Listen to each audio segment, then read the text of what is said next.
This time on the Q Division podcast, we open the case of 1977's The Spy Who Loved Me. This episode, is this the best Jaws film of the 70s? How many ideas did RuPaul steal from this movie? And smoking's bad, unless it can paralyze a man. All that and more on the Q Division.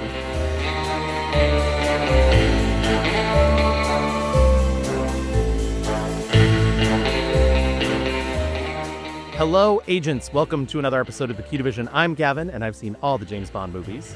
And I'm Chelsea, and I've seen 11 in a TV special. Question mark, forever. The Q Division's top secret mission is to take a deeper look at the history and impact of the James Bond films and other media through a queer lens. Speaking of, the Q Division is a proud member of the Glitterjaw Queer Podcast Collective. You can find out more about Glitterjaw and their roster of shows that run the gamut of queer media at glitterjaw.com. I'm very proud of you. You got through that with one take. I did, and also my voice has been bothering me, so I think I deserve some extra credit. I'm going to ask for accommodation from the Queen, and by that I mean Alaska Thunderbuck. This episode, we stopped off at the analysis department where only our best agents are hard at work, and we plucked out one of our best and brightest. She's a writer, a podcaster, and a critic with some of the best taste of anyone we know. It's Sophia Ciminello. Sophia, welcome to the show.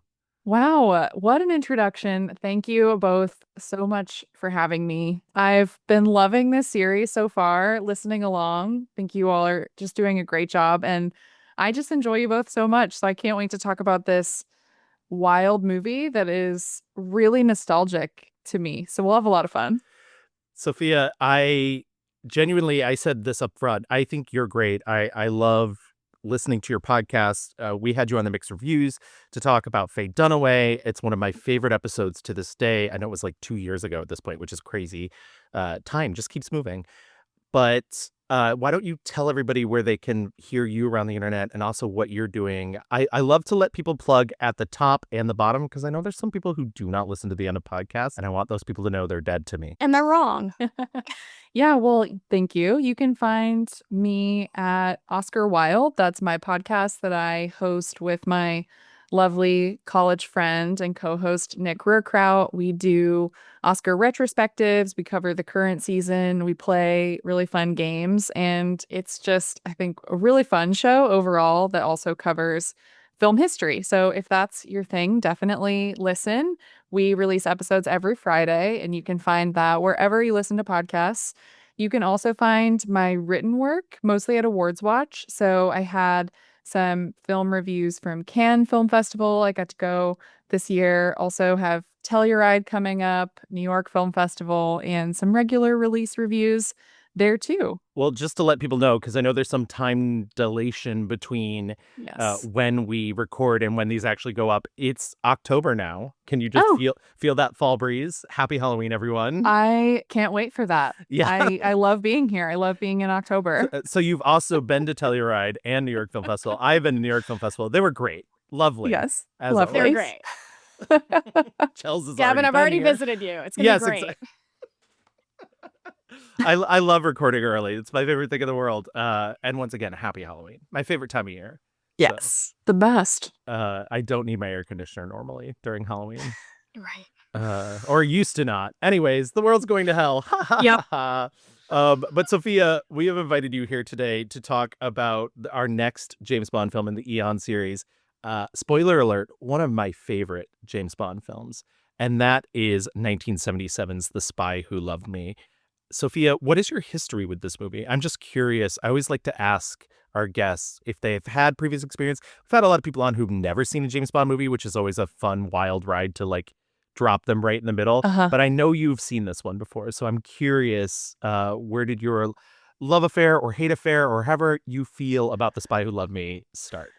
Yeah, so I'll start with Bond overall. So Bond is a family thing, really, especially for my mom's side of the family. So my grandpa was a big Bond fan and would take my mom and her sisters to see the Connery Bond films in the 60s, like when she was single digits at the theater. Aww. She had no idea what was going on, but loved that world. But then the Roger Moore movies, again, not to age her and date her completely, but those came out mostly when she was in high school. So those were kind of her Bond movies that she really loved, and especially this one. So then when I was growing up and getting introduced to Bond, it was also really early. And I remember being really scared of Goldfinger in particular. Like, no one just, there was just something about it that just, that movie, the lore around it. So that was, I think, my first real Bond memory. But The Spy Who Loved Me was my childhood favorite Bond. And there are a couple of things from it that I really just loved and I still enjoy to this day. As someone who loves, women in high pressure situations who look stylish and fabulous no matter what, the hair flip that Barbara Bach does in this movie, I loved as a 6-year-old and I love now in my 30s. I loved just everything I think about Jaws and like the villain structure of this movie, how silly it felt.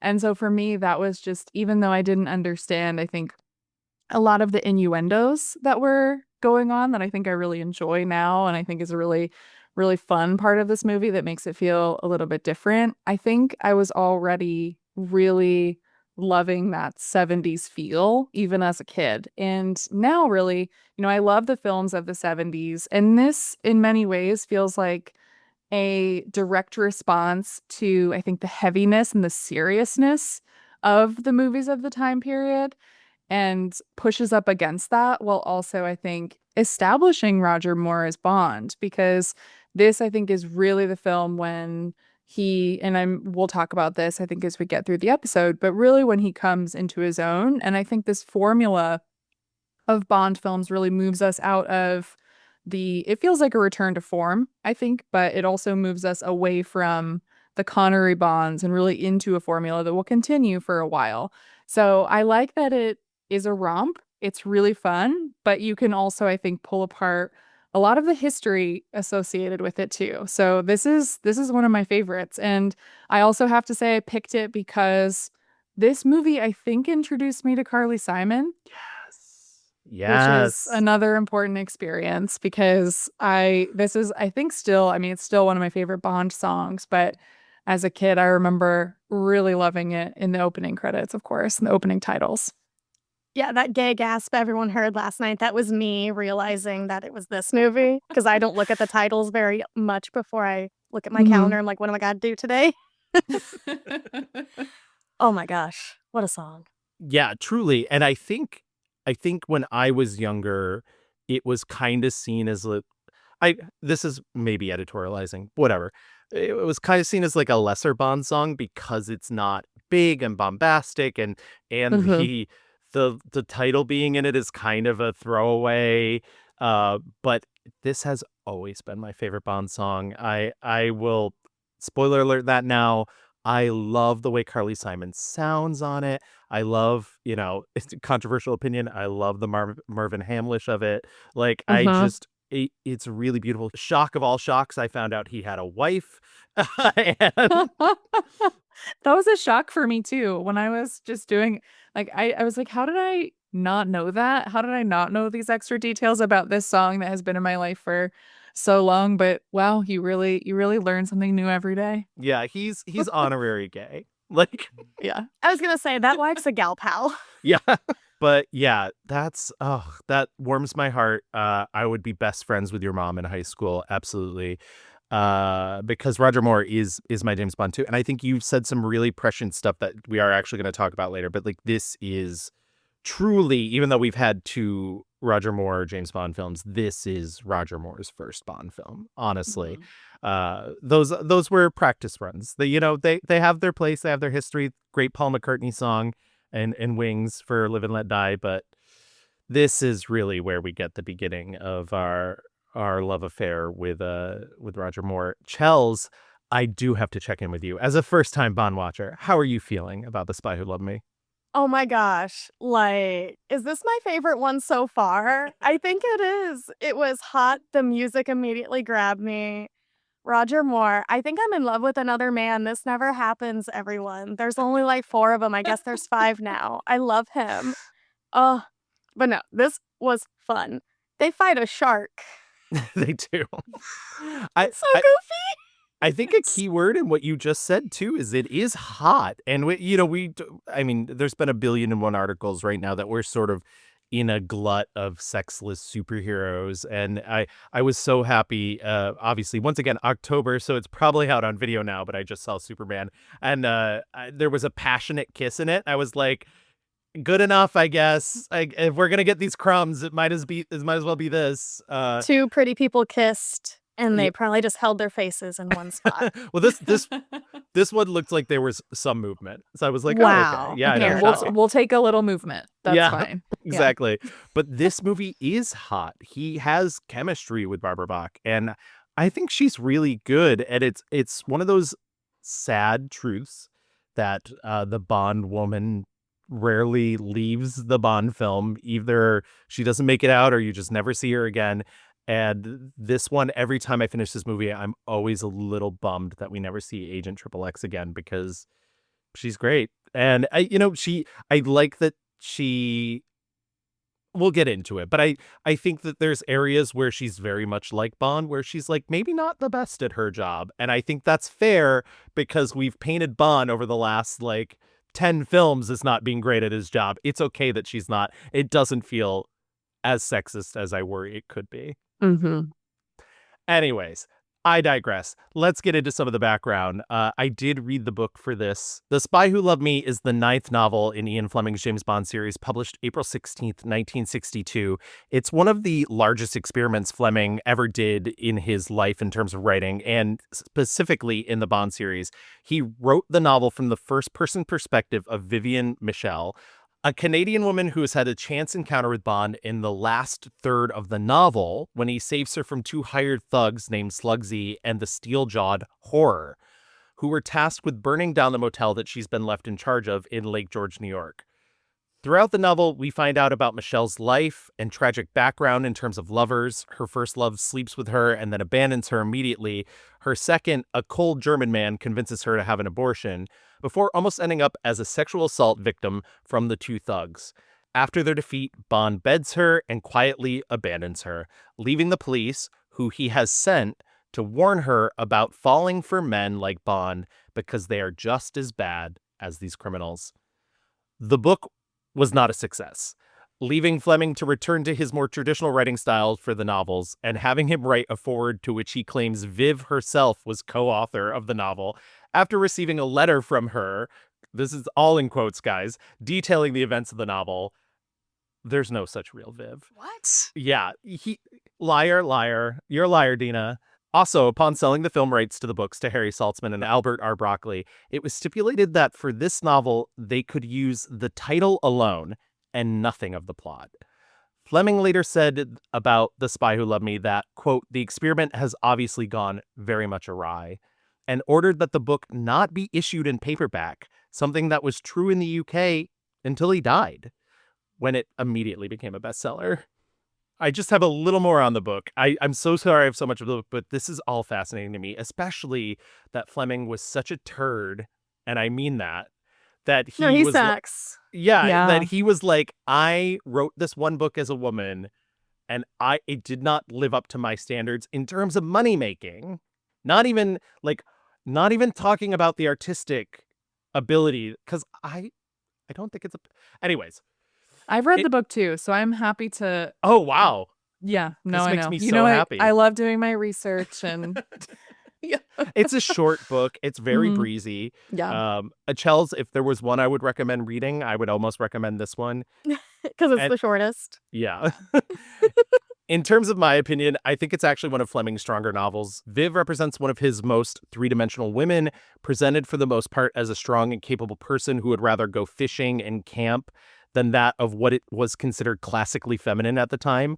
The pulpy nature of the book also makes it a breeze to read. Make no mistake, it's much more noir tinged than it is a spy novel, and there isn't really a central antagonist. It's more of a crime Bond stumbles into. It's also the most sexual Bond book, and Fleming's depiction of consensual sex is delivered in an adult and frank manner, and not like some horny teenage boy that is so often coming out of certain popular fantasy series turned long-running HBO franchise. That I tried reading those books when Game of Thrones came out, and I was like, no, George R. Martin. That franchise is not my business, is all I can say.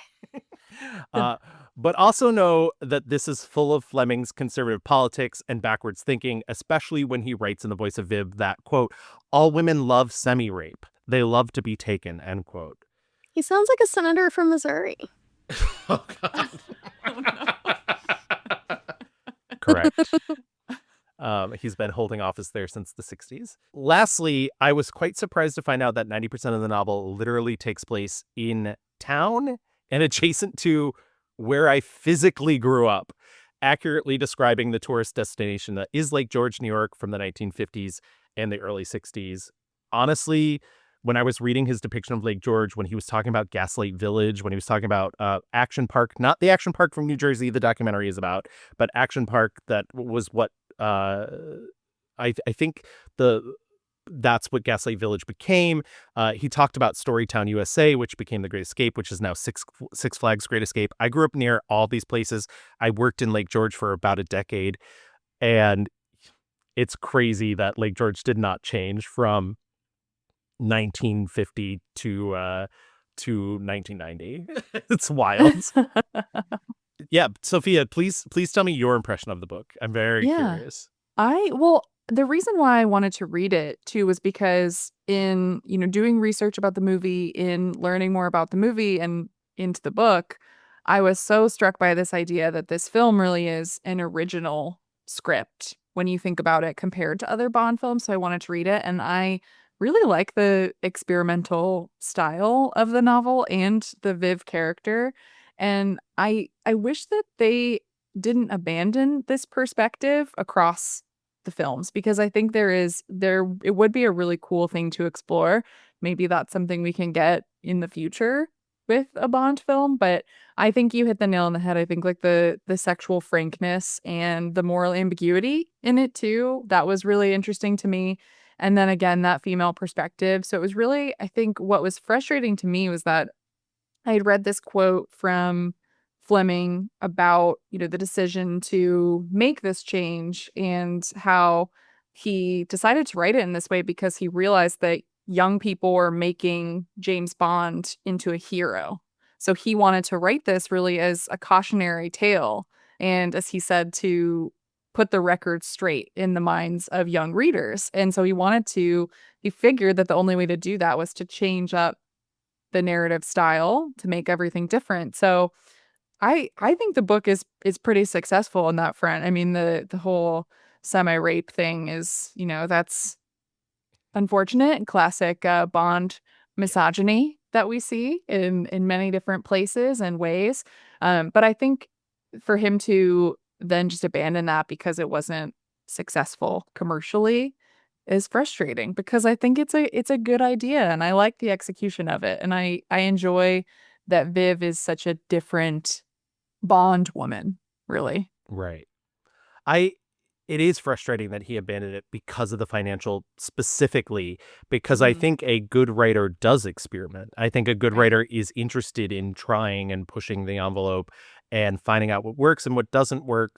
And for him to be like, oh, I did this thing and I don't hate it, but because no one bought it, that means I shouldn't do it anymore, feels very much like he was just in it for the money, which is fine. You can do that, but then it leads to nerds having a podcast 60 years later talking about it and talking about how much that sort of sucks and makes you kind of shitty. But yeah, I agree. I would love, so these novels, I have no idea about their status, and this is maybe something I should look up before next episode.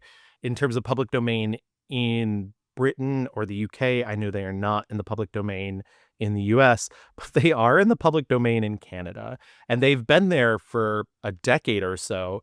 And I need somebody to make a book accurate adaptation of this novel in Canada. Well, which director is Canadian? I know, exactly. Sir Villeneuve. Yeah. Well, that's the other thing. Like, I know, speaking of being only in it for the money, Amazon's whole bag is going to be, is this financial, like, does this pay off for us and whatnot? But it's a high time that I think the more interesting thing they could do would be experiment and do, like, do a smaller Bond film like don't give me like a series about one of the minor characters. Like, just do an accurate adaptation of this novel as a film. See, Gavin, you say that, but as you were describing this novel, I'm like, honestly, this sounds like a prime miniseries stuck with the female point of view, and then James Bond kind of swoops in. Yeah. Do you think they Episode will 8. hoodwink Brian Cox into this as well? Will they Garfield him? Brian Cox as Vivian Michelle. Yes, he could do it. Real quick before we move into production, I do want to say, I think it's also, when you read the novel and you think about that quote, the like all women love semi-rape, that nonsense, I think it's easier to parse it as this is something this specific character genuinely believes. And I think it's because she's had such a shitty time with the men. Like, she is not men a good man. And that includes James Bond. And I like that the very end of the novel kind of leaves her driving away from the situation, still thinking about Bond, even after this policeman's like, hey, this was a bad guy and you don't want to get involved with men like this. And I think that it reveals a lot specifically of her psychological frame of reference. I've talked before on this show about how Fleming's not super interested in psychology, and I think that's what's very surprising about this specific novel, is that it is, when it comes to writing a woman, he felt that he, as surface level and as base as it is, needed to understand her psychologically more so than he ever does with James Bond. And to me, that's a little fascinating and also makes for a better read. Yeah. I think it goes along with what Fleming was saying about this being a cautionary tale about Bond too. If that's her experience with men and her understanding of her past, and if Bond aligns with that, I think it paints him to be cruel, really, and it criticizes his views of women. So I think it's interesting if you parse it out a bit and really think about it. Absolutely. All right. Now we're going to move into production, which is a whole other bag of cats. So when we last left our intrepid hero, Bond was on the brink of film extinction. The Man with the Golden Gun underperformed at the box office and was savaged by critics. Harry Saltzman had also left, selling his half of the rights to the Bond franchise to United Artists. However, that's only half the story. You weren't watching Untucked. Saltzman attempted a hostile takeover of the film company Technicolor, and Albert R. Broccoli had refused to allow Saltzman to use funds from Donjock, the holding company that they had created to keep the Bond film rights. Saltzman then countered and kept the company from producing a new Bond film until after the matter was settled. But there's a problem there. Part of their contract with United Artists said they owed the film studio a Bond movie every 18 months, or else they would get the rights to the franchise. Broccoli didn't want a studio to have any more control than they already did, and so he attempted to smooth the situation over until Saltzman decided to sell his shares outright to United Artists themselves. Still, Broccoli gave in when Columbia Pictures counteroffered, and Broccoli decided it was better to stay with United Artists, who had been responsible for the previous Eon Bond films. The films were now fully a Broccoli and UA co-production. It was hostility, litigious hostility. The company did go into a sort of liquidation, a hiatus, and it could not actually produce the James Bond film. And after much, much ado, we won. Harry unfortunately lost his shares and therefore was out of the company. So Cubby became the de facto representative of the company. The United Artists bought Harry out. It's the only way Harry could get out. UA became Cubby's partner. Once Harry sold to UA, the fate of Bond was tied to the fate of the studio. When it was signed, about 4 o'clock in the morning, there was certainly no celebration. It was very sad. Altogether, the saga caused a 3-year gap between Bond movies, the longest gap between Bond movies at that time. They needed time for Roger Moore to get hotter somehow. There it is. Starting the rumor here. Honestly, he's 50 now, and he looks great. So he's got that soap opera body from like 20 some odd years ago that is perfect. That is what That's the it. ideal man should be, not whatever Chris Evans is doing these days. And that body only existed in this time period. Yes. I think Mhm. it's a specific thing to the 70s. Mm-hmm. Honestly, this is why I like doing the. No offense to any man we've had on this podcast. This is why I like doing the show with women. You're correct. You're both correct. Sorry, men, you're fired. You're fired, men. With that, the search for a new director was on. Guy Hamilton was out as he was off to direct Superman. Spoiler alert, he didn't, Richard Donner did. A young filmmaker whose latest film, Jaws, was about to be a big hit offered his services, but Broccoli turned Steven Spielberg down based on stories of the troubled production of his Little Shark movie, and instead rehired Lewis Gilbert, who had directed You Only Live Twice. I love that fact. Also, this is not the last time you'll hear of Steven Spielberg and James Bond. Well, I tried to make a Bond movie about 30 years ago. Actually had a meeting with Cubby Broccoli, but he said I wasn't ready. So 10 years after that, I became his chief competitor and began making his arch rival into a hero, Indiana Jones. I will say, in the producer's defense, if any producer looked at the behind-the-scenes filming history of Jaws and saw what a clusterfuck that was, they'd be like, we cannot put this man in charge of any sort of money. He seems bad with money. And you know what? He still kind of is now. Yeah, but no one cares. That's the Yeah. I mean, we did a Spielberg episode on the Mixed Reviews, and we brought up how he didn't even show up to the last day of filming of Jaws because he was so hated. He thought that they were going to do something bad to him. So Yeah. It's interesting to imagine what his version of this would have looked like at the time, right post Jaws, especially given the use of sharks in this movie. I wonder how that would have looked, how he would have incorporated the sharks.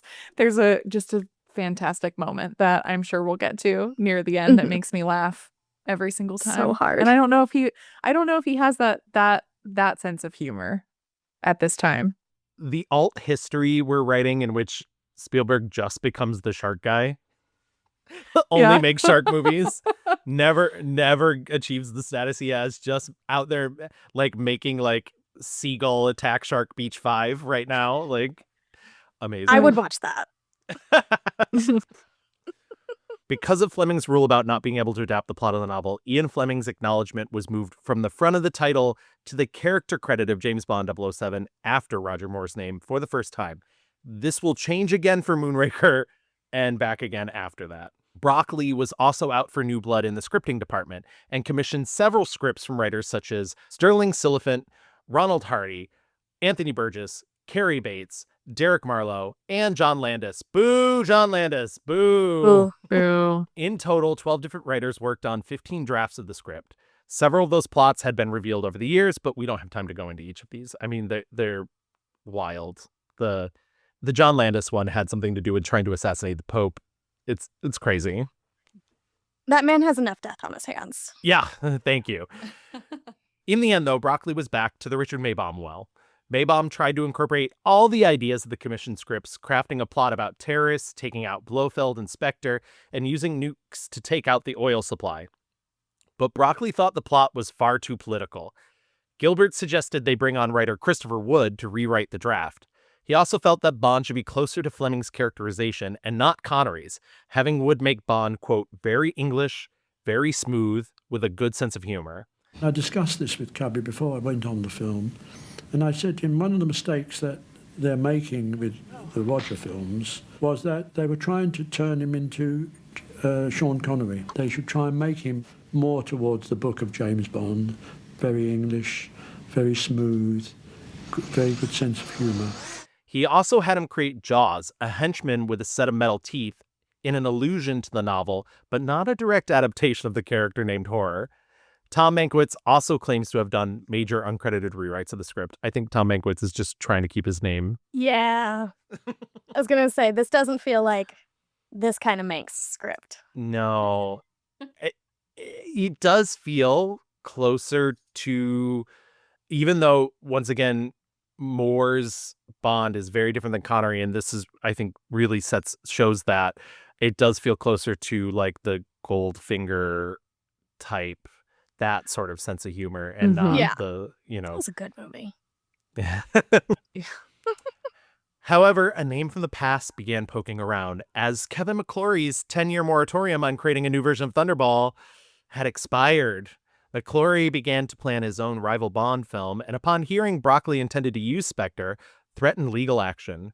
Broccoli, hoping to avoid any more delays to the movie, had any reference to Blofeld and Spectre removed from the script. The following year, McClory would be granted full rights to Blofeld and Spectre, and we will pick up on his particular story in a later episode. That's right, Chelsea, you are not done with Kevin McClory. I was going to say, this man is haunting this franchise. After Broccoli had shown a Bond film to a group of Russians in the USSR and receiving the feedback that the film could never be shown there because of its negative portrayal of Russians, he decided that Bond's allies in the film should be the KGB itself, something they'd never done in the series. In terms of production, Ken Adam finally returned as production designer for the first time since Diamonds Are Forever, thank God, with Peter Lamont returning as well. Peter Lamont, author of the book that Chels bought me. Thank you so much. The Man with the Golden Eye. I love it. Yeah. However, they still needed a studio big enough for the set of Stromberg's supertanker. So Pinewood Studios built an entire new soundstage called the 007 stage, which costs about $1.8 million to build. Eon also paid for the giant water tank that would be constructed there.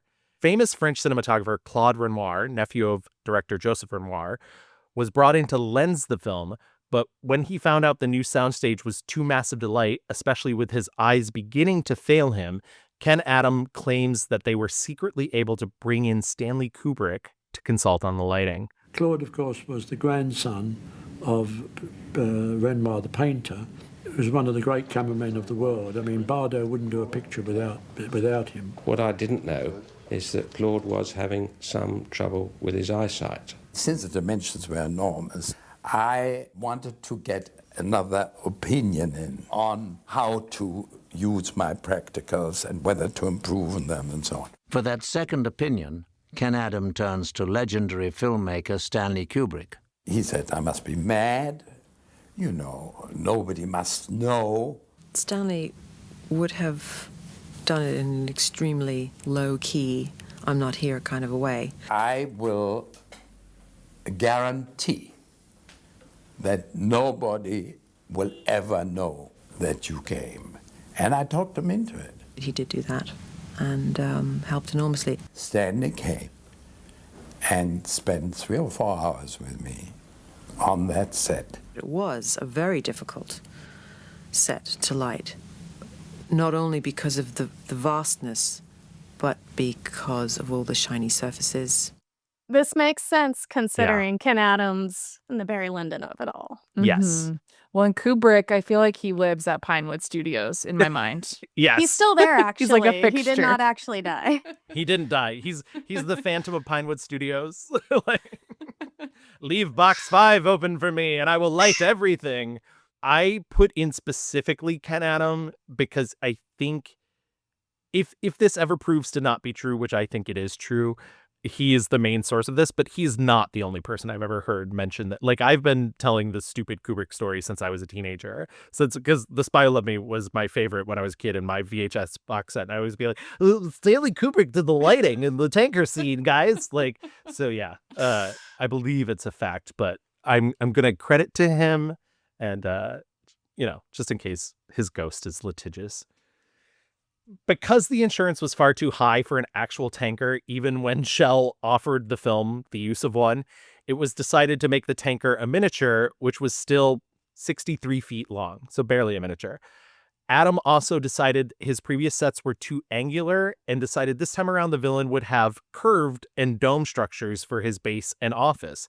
The film itself was shot in London, Sardinia, Egypt, Scotland, Okinawa, Japan, Switzerland, and the Northwest Territories of Canada, which I think feels like a nod to the novel. I love the rounded nature of the archways, and that, like, I think it actually does add a startling new look to Ken Adams' set specifically, which is cool that you can watch somebody take a note, Fleming, watch somebody late in their career decide to like change things up, experiment and see a new style for them. It also reminded me of the Star Wars that came out this very year. Like, so it must have been something in vogue. Oh, just you wait, Chels. It's a Star War. Hearing that Eon was looking for cars for the latest Bond adventure, Don McLaughlin, love this man, what a genius, who was the head of public relations at Lotus Cars, drove a prototype Lotus E-Spirit with all the Lotus branding taped over and left it parked outside the Eon office at Pinewood Studios. When Eon Productions noticed the car, they decided to borrow it and the other prototype for the film. In order to create the illusion that it could turn into a submarine, they had to create 7 models based off the car, one for each step of the transformation. One model, designed by marine engineer Alex Learn, was actually a full mobile submarine they named the Wet Nelly, though you still have to wear a wetsuit and a rebreather while inside it. However, when they felt the look of it traveling underwater wasn't dramatic enough, divers hidden in the sub were added to dispense Alka-Seltzer tablets in the water out the back to make it look like the sub was creating excess bubbles. Wild. I love that. Don McLaughlin, what a fucking marketing genius to be like, they're looking for a new car. We have this car that looks insane. Why not just park it there and see what happens? They have to look at it. They can't look away. And I love the Alka-Seltzer detail is so good too, because back that's with movies today. It's like they cut so many corners, I think, and rely on technology to do these things instead of actually, thinking really creatively and inventing something that, on paper sounds silly, but it looks amazing when you're watching it. It looks so fun. And all it took is a pharmacy run. It's true. I added this extra note. I feel bad even invoking his name on this podcast, but he is a real life supervillain, so might as well. Elon Musk bought the Wet Nelly for £5,500,000 in 2013 at auction, with plans to turn it into a, quote, real breathable sub. But with most things he's supposed to have done, he's failed to do so. Here's the thing, Elon, don't give up. Why don't you just go test it out, see what happens? Just go for it. You don't need a rebreather. You don't need the wetsuit. Just try it out. You don't need Alka-Seltzer. Just go for it. I agree. I agree with all these things.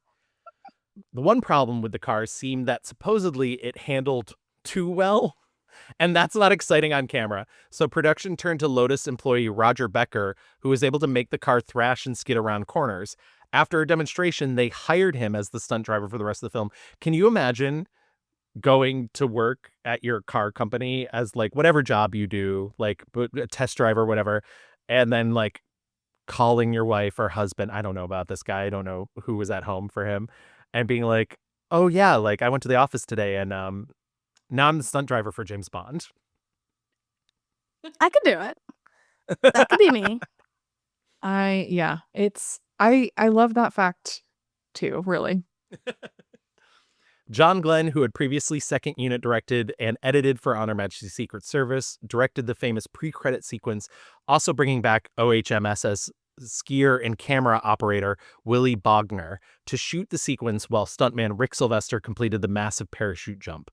Sylvester was the inspiration for the stunt, as it was a recreation of a Canadian Club whiskey ad that he had done for print.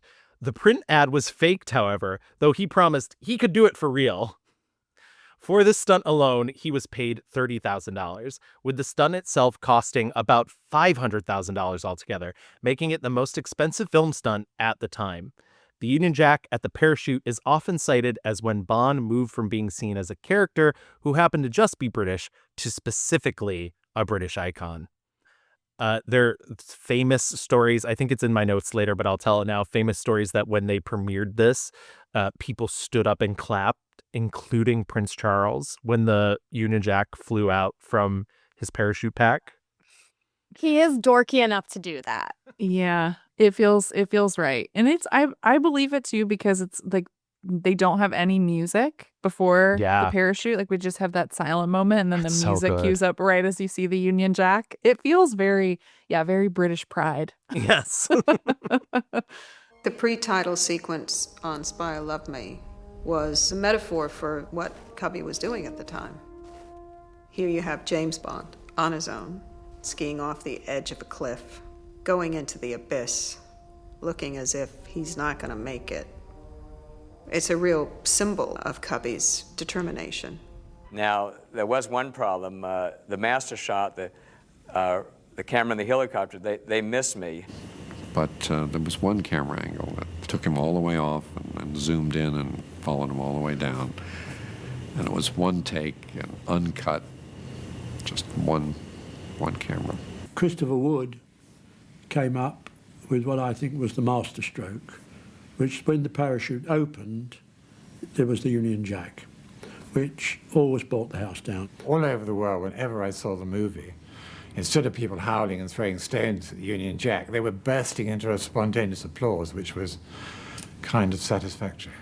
I feel like that's a direct reaction when in our last episode, Sophia, which I know you've not heard, we talked a lot about the slide whistle inclusion in The Man with the Golden Gun, which sort of tamps down the excitement of that amazing corkscrew car stunt. It feels like they learned their lesson in that. They were like, let that man fall in silence for so long. Yeah, it's very good. Drama. I do love that this is where my Letterboxd review came in, that like future Tom Cruise is like, eat shit, man. In terms of casting, supposedly Catherine Deneuve wanted the female lead this time and was willing to lower her rate from $400,000 to $250,000, but Broccoli wouldn't pay above $80,000. Very, very Broccoli. Sounds right. The original choice for the lead blonde woman was in fact Lois Chiles, but her agent informed Broccoli she was retired, something I hope she fired him over, as this won't be the last time that we're seeing her. Apparently it was a temporary retirement, but still, can you imagine like wanting the gig and finding out your agent was like, no, it's okay. I told him you were retired. It's fine. Barbara Bach was only cast 4 days before principal photography began. She also thought she was just auditioning for a role, not the lead love interest of Agent XXX, Anya Amasova. Danny Risner came to us, who was an executive at United Artists in the development department. And he said, I have a friend of mine who, she's an actress, and if you why don't you look at her, maybe you can find a small part for her. We said, look, get her over quickly. We only had about 4 days, the usual panic. We film tested her. And we saw this test, and my God, we thought she was wonderful. She was very beautiful, and she was very good. We all said, well, she's just right for the leading lady. Let's use her. James Mason was considered for the villainous role of Carl Stromberg. Director Lewis Gilbert also suggested Orson Welles, but Broccoli banned anyone that had participated in 1967's Casino Royale from ever being part of the Eon franchise, and Gilbert backed down.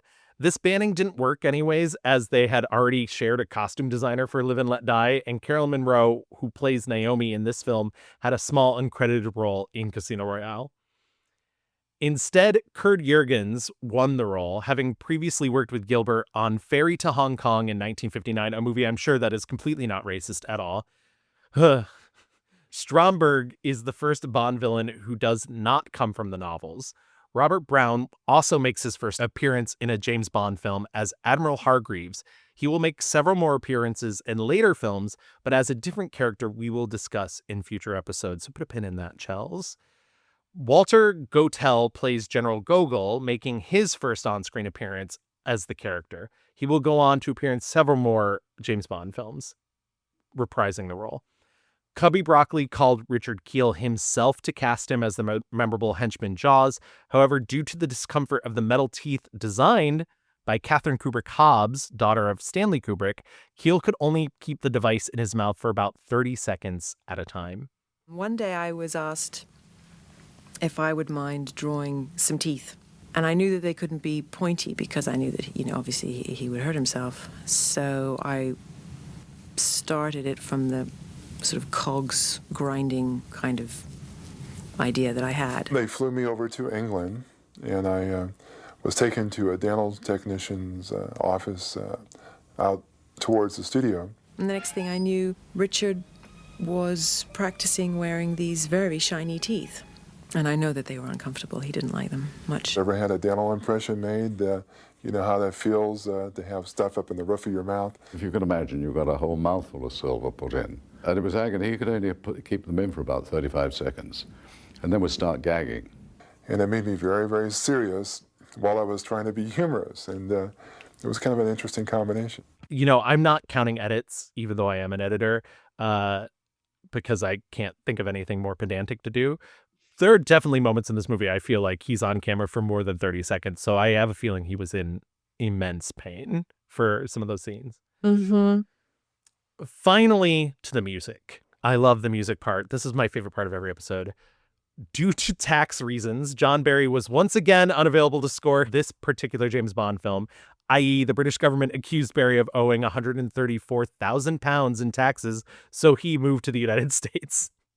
Love it. Does Love it. every person in the Bond series have tax problems? This will not even be the last you will hear of tax problems in this episode. So yes. Instead, they hired Marvin Hamlish, who was basically the hottest American composer that you could get at the time.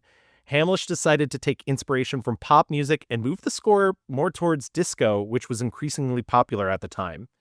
Hamlish would also write the music to my personal favorite James Bond theme song, Nobody Does It Better, sung by Carly Simon with lyrics by Carol Bayer Sager. Hamlish felt the music should reflect the smoothness of Bond himself.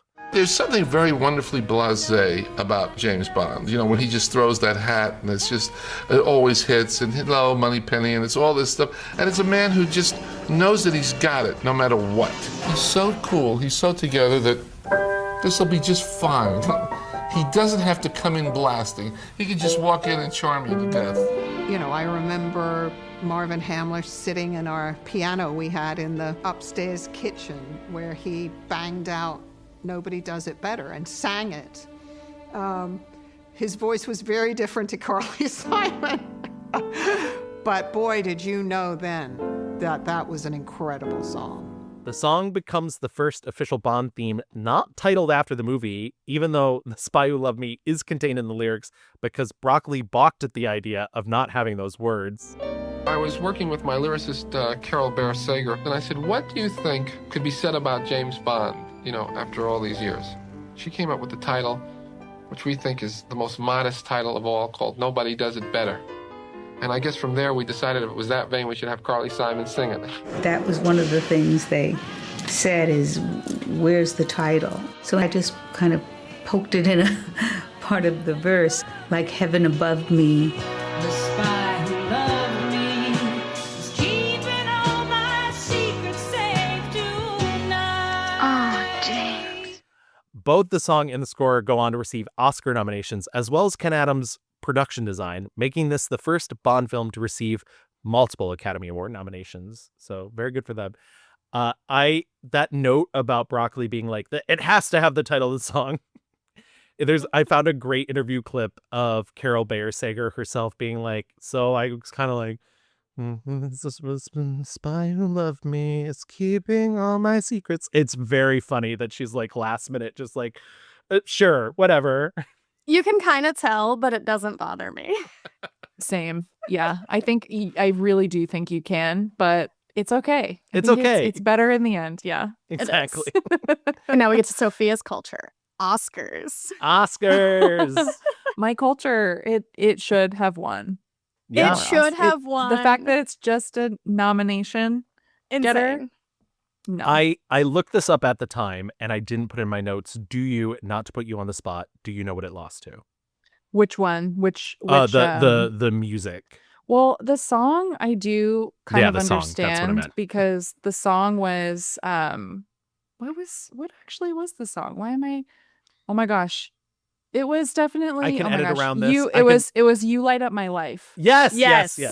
Okay. Yes. I will. This is not a full-throated defense. I recently saw that movie, and by recently I literally mean like I think it was during the pandemic, but I was watching a lot of TCM.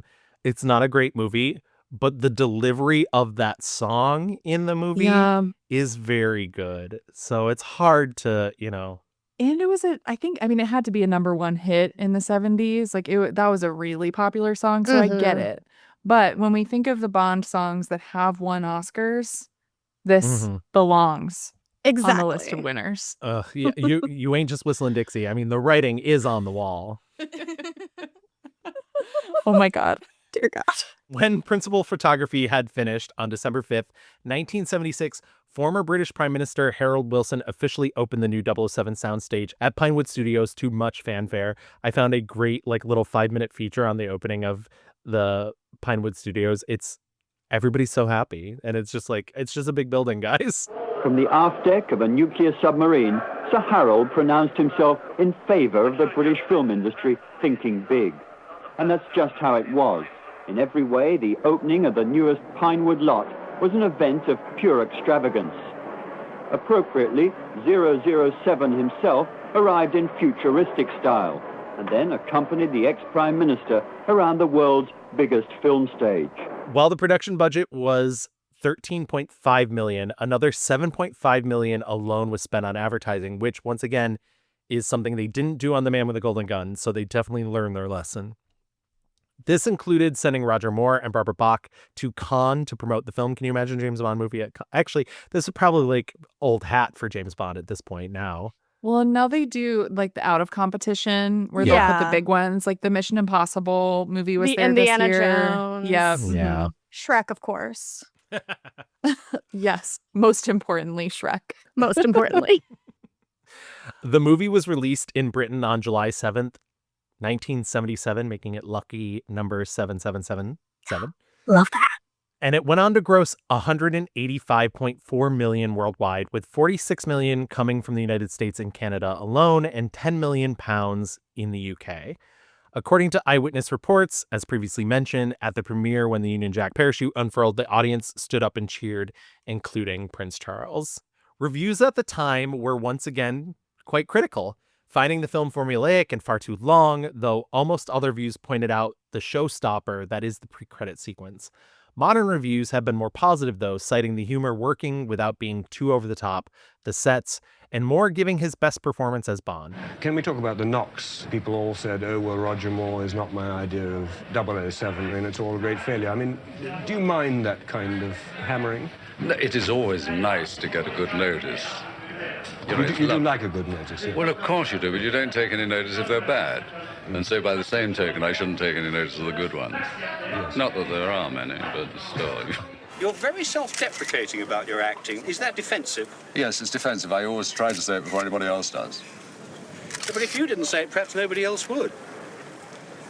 I never thought of that. Maybe I started the wrong way. Moore also considered this his favorite of his Bond movies before he died, his second favorite being For Your Eyes Only. I get it. Yeah. Mhm. There was so much writing, just like as a kind of conclusion capper before we move into the plot of the movie. There was so much writing on this movie's success, and it seems sort of silly in hindsight because we're 45 years on from this movie, basically.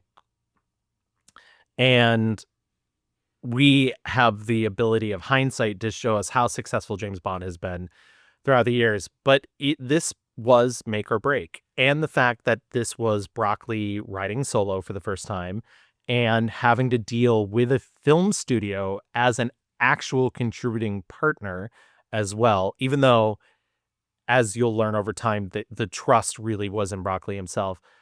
I think there's a lot of fascinating stuff in that production. Like this could have been the final James Bond movie, or the final James Bond movie as we knew it. And so I don't know. I think the success of this movie ends up being such an interesting story because I think one of the things that Eon is very good at is when their back is pushed against the wall, they're willing to adapt and try new things. And I think it's sort of the anti-story to what Fleming experienced with the novel. So I do think it's really funny that like you have this bad experience that Fleming had with the novel because he tried something different, and then the film's trying something different and it being a great success for them. So I think that's fascinating. Thoughts? I could be completely wrong. No, I love that. I just did the math. This movie was made for, in today's dollars, roughly $68 million, and then it goes on to make like $950 million. Just a casual success. Well, I think what's so cool about it is when you're going through all of those production facts, when we're, listening, like Davin, as you were going through all of those different aspects from the screenplay to the music to, having Roger Moore again after The Man with the Golden Gun failed so badly, right? On paper, that all spells doom. Like so many things could go wrong. And the fact that they didn't, the fact that instead this was the most successful Bond movie to date and instead cemented Roger Moore and his legacy, I think it is really cool, and it does show, I think, what we talked about of how you can, if you take risks, sometimes these little cinematic miracles happen. And I think that's one of the things that I like about this movie too, is it's like everything was kind of working against it at the time. It shouldn't have worked, but it did. Also, just so everyone knows what failure means, the previous movie only made like $500 million in today's Right. money. So it's a real Right, failure. right. Some things never change. I mean, truly. That's what I digress. This is why budgets are so crazy. I mean, even just thinking about what you just said, Chels, about the fact that like this movie was made for 68 million in today's dollars, and you basically cannot make an indie for 68 million nowadays, which is so wild to me. But and that's also why, when we do these production things, that's why I like naming as many people as possible. I think it's often, and this is maybe a silly thought, because I think most people who listen to film podcasts know that so many people go into making of a film. But I do think it is important to point out that there were stuntmen involved. There was the fucking head of PR at Lotus, who, involved, like all these different dominoes have to be in the exact right place, or something just doesn't go right, and we get the man with the golden gun. And I think it's fascinating. I agree with everything you said, Sophia. Absolutely. I think, yeah, it's one of those, like, this could have been it, and it's so cool to watch them try, and like, and I think that's a crazy thing to say, but I mean, I try not to be too negative, but I mean, it's the exact thing that you see with Marvel currently. Marvel is not trying, or maybe they are now. Maybe they're turning the new leaf. Maybe that's what Thunderbolts was. I don't know. It was fine, but like, I like watching somebody try, and hey, maybe it'll fail and maybe it won't, but then you're not at least getting the same paint by numbers. All right. That's enough of the production. Why don't we take out my favorite case file of James Bond, maybe not my favorite, but pretty close to it, and open it up and talk about the plot of The Spy Who Loved Me.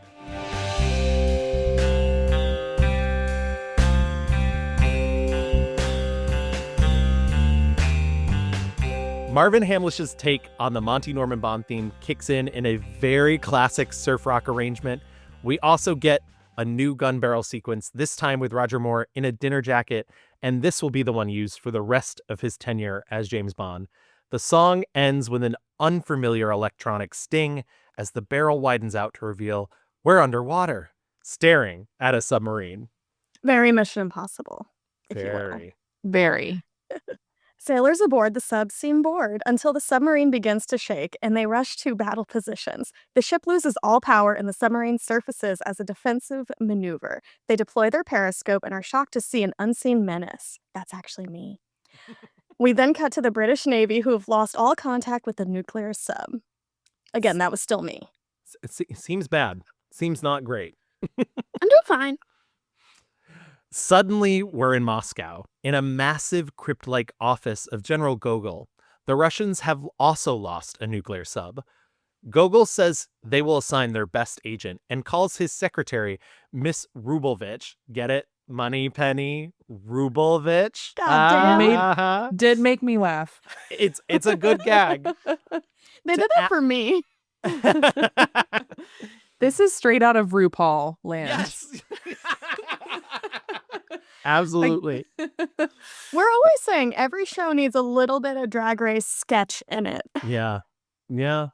He asked Miss Rubelvich to call and ask about Agent XXX, and she reports that they are on leave at a rest and recuperation retreat. By the way, she does use they, so if you think you can't use they, you can.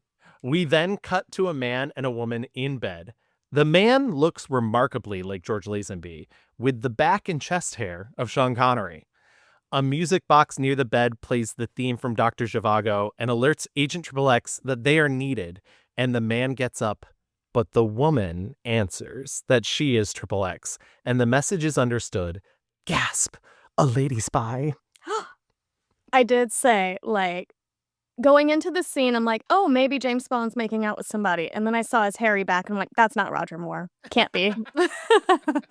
It is. I like that it is just like a composite Bond. It's like, Yes. let's put all of the Bonds together into this one mystery man who, wait, is not Agent Triple X. So hot, though. Back at M's office, M asks Moneypenny to contact 007 and ask... Sorry, the pull-out joke got me. It got me too. It's good. M asks Moneypenny to contact 007 and ask him to pull out of his mission in Austria immediately. In Austria, Bond is seducing a woman on a bearskin rug in front of a fire in a cabin when his watch prints out a ticker telling him to report to headquarters.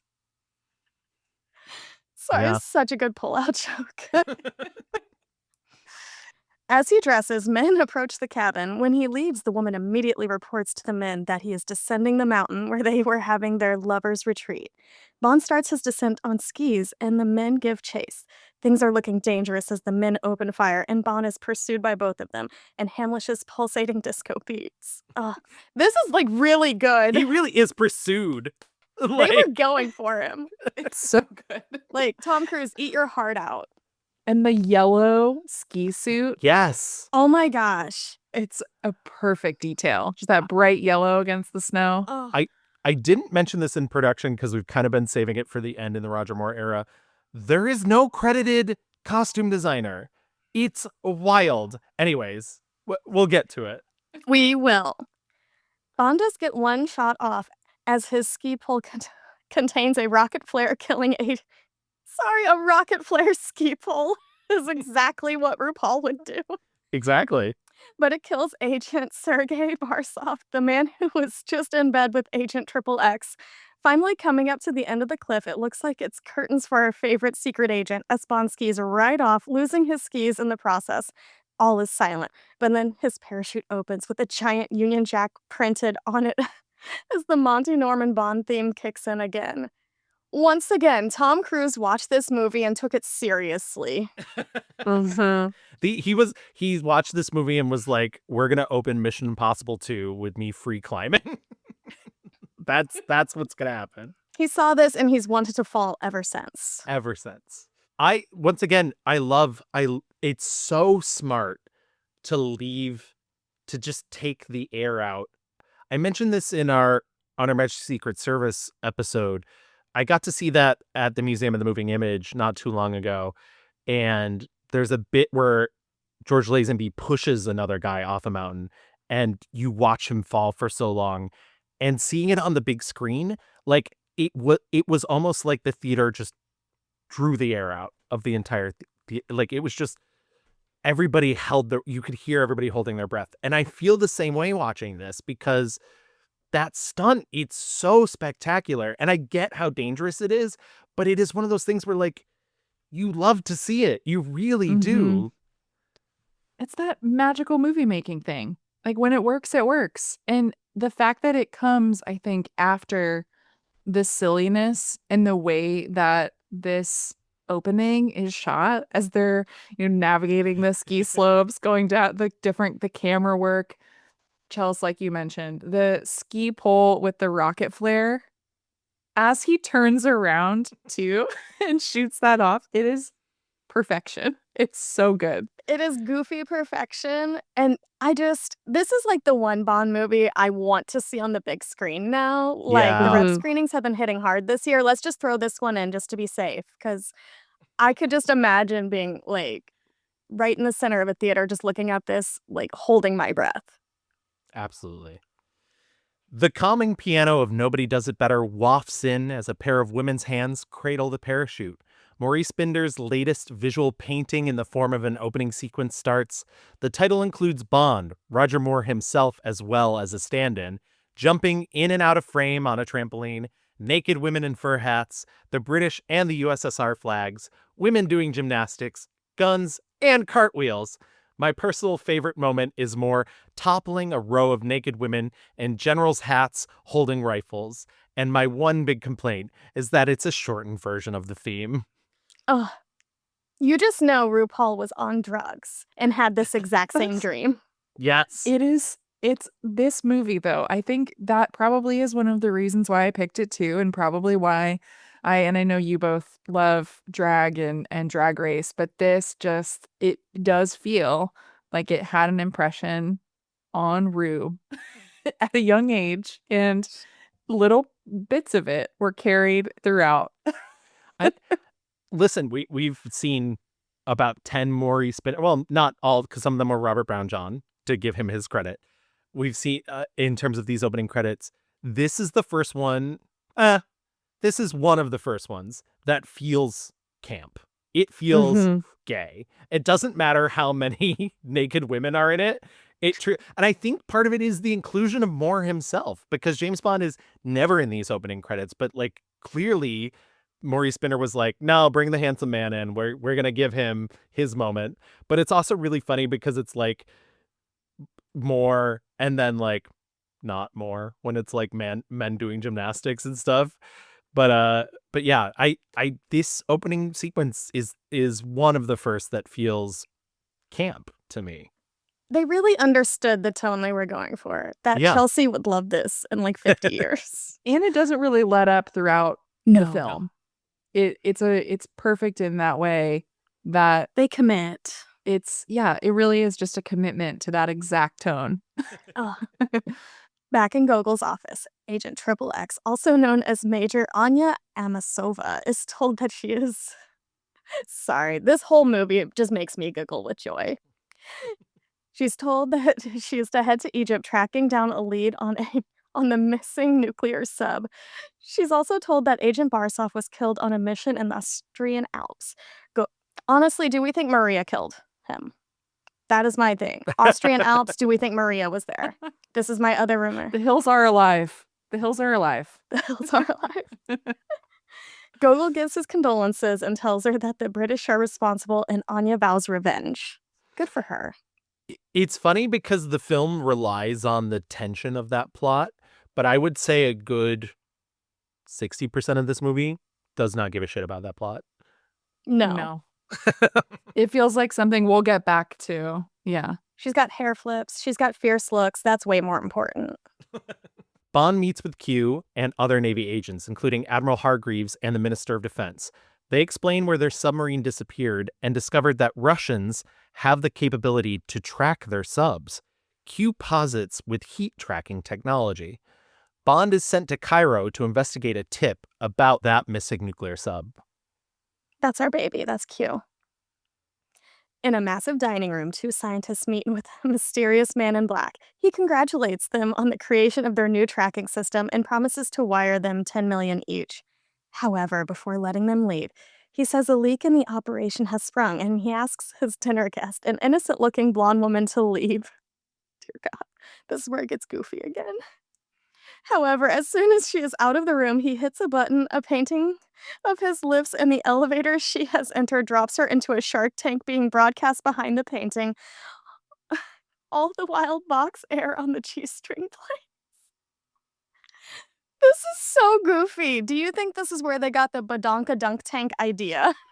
Yes, 100%. Yeah. It has to be. Has to be. Can you imagine if like little fake sharks were swimming around in the Badonka Dunk tank? Honestly, I'm writing production to let them like CG those in right for the next season. It was you who betrayed me, the mystery man says. As she is eaten, he thanks the scientist and they leave nervously in the same elevator. He hosts another button and all the tapestries lift to reveal the dining room is underwater, and out of the ocean, a massive complex that looks like the headquarters of the Legion of Doom rises to the tune of Mozart's Piano Concerto No. 2. Okay, this is so goofy. I can't. I love It's so good. Marvin Hamlish was like, not only am I doing the music, I'm also bringing just a bevy of like classical, and like none of these are like like, not to say anything negative about Mr. Hamlish and his honorary gay status. These are not obscure classical pieces. These are like well known. This is why I was able to name them, Chels, because I'm like, that's Mozart's Piano Concerto No. 2. It's not like he's being like, oh, I'm so deep divey. Like, I'm just... No, these are not deep cuts. James Gunn, eat shit is what's happening right now. The man's two henchmen, Sander and Jaws, enter the room, and the mystery man informs them to kill every person who comes in contact with the microfilm containing the information about their new tracking system. Jaws smiles, revealing stainless steel gear-like teeth. As a bonus, the mystery man blows up the helicopter carrying the scientists and cancels the funds transfer. Save money. Yeah, Gotta cut exactly. corners. Yeah. This is how Elon got rich. You want to talk about camp. He's like, oh, by the way, they're dead too. You think you're getting away? And they also, I love that little look between them as they smile and they're like, we did it. We did it. We're go team. Real quick, so this villain that's introduced, Kurt Jürgens, who we have not heard his name yet, really.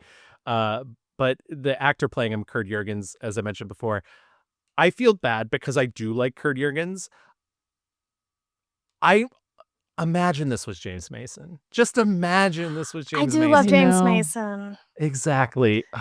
Yeah. When you mentioned that earlier, the wheels just were spinning in my head. Just imagining James Mason is always a perfect villain. Yes. So just imagining him leaning into this a little bit too, like how he would have played with that diabolical dunk tank.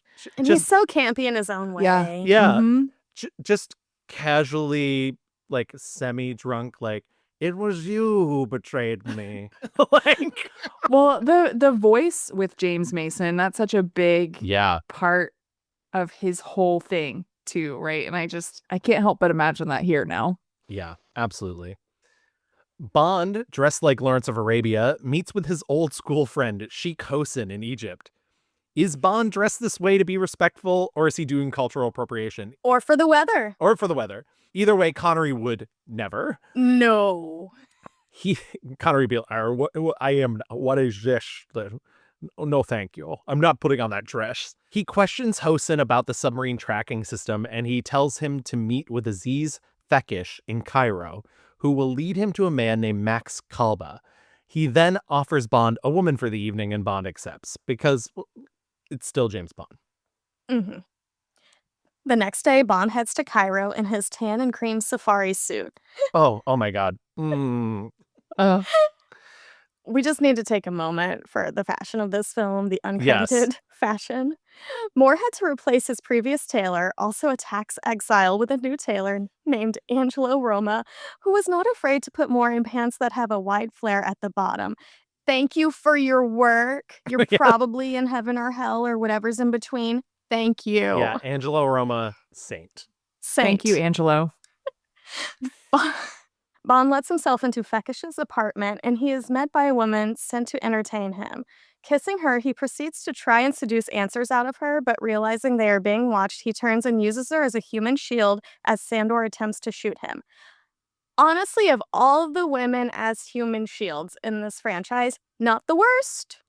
Yeah, and I think this goes back to what we were talking about in The Man with the Golden Gun. The Man with the Golden Gun, famously, there's that scene with Mon Adams where he tortures her, he tries to break her arm, and this is Moore doing what Moore does best, seducing, and then realizing I'm not getting anywhere, so she has to die. But he didn't, like, it was self-defense.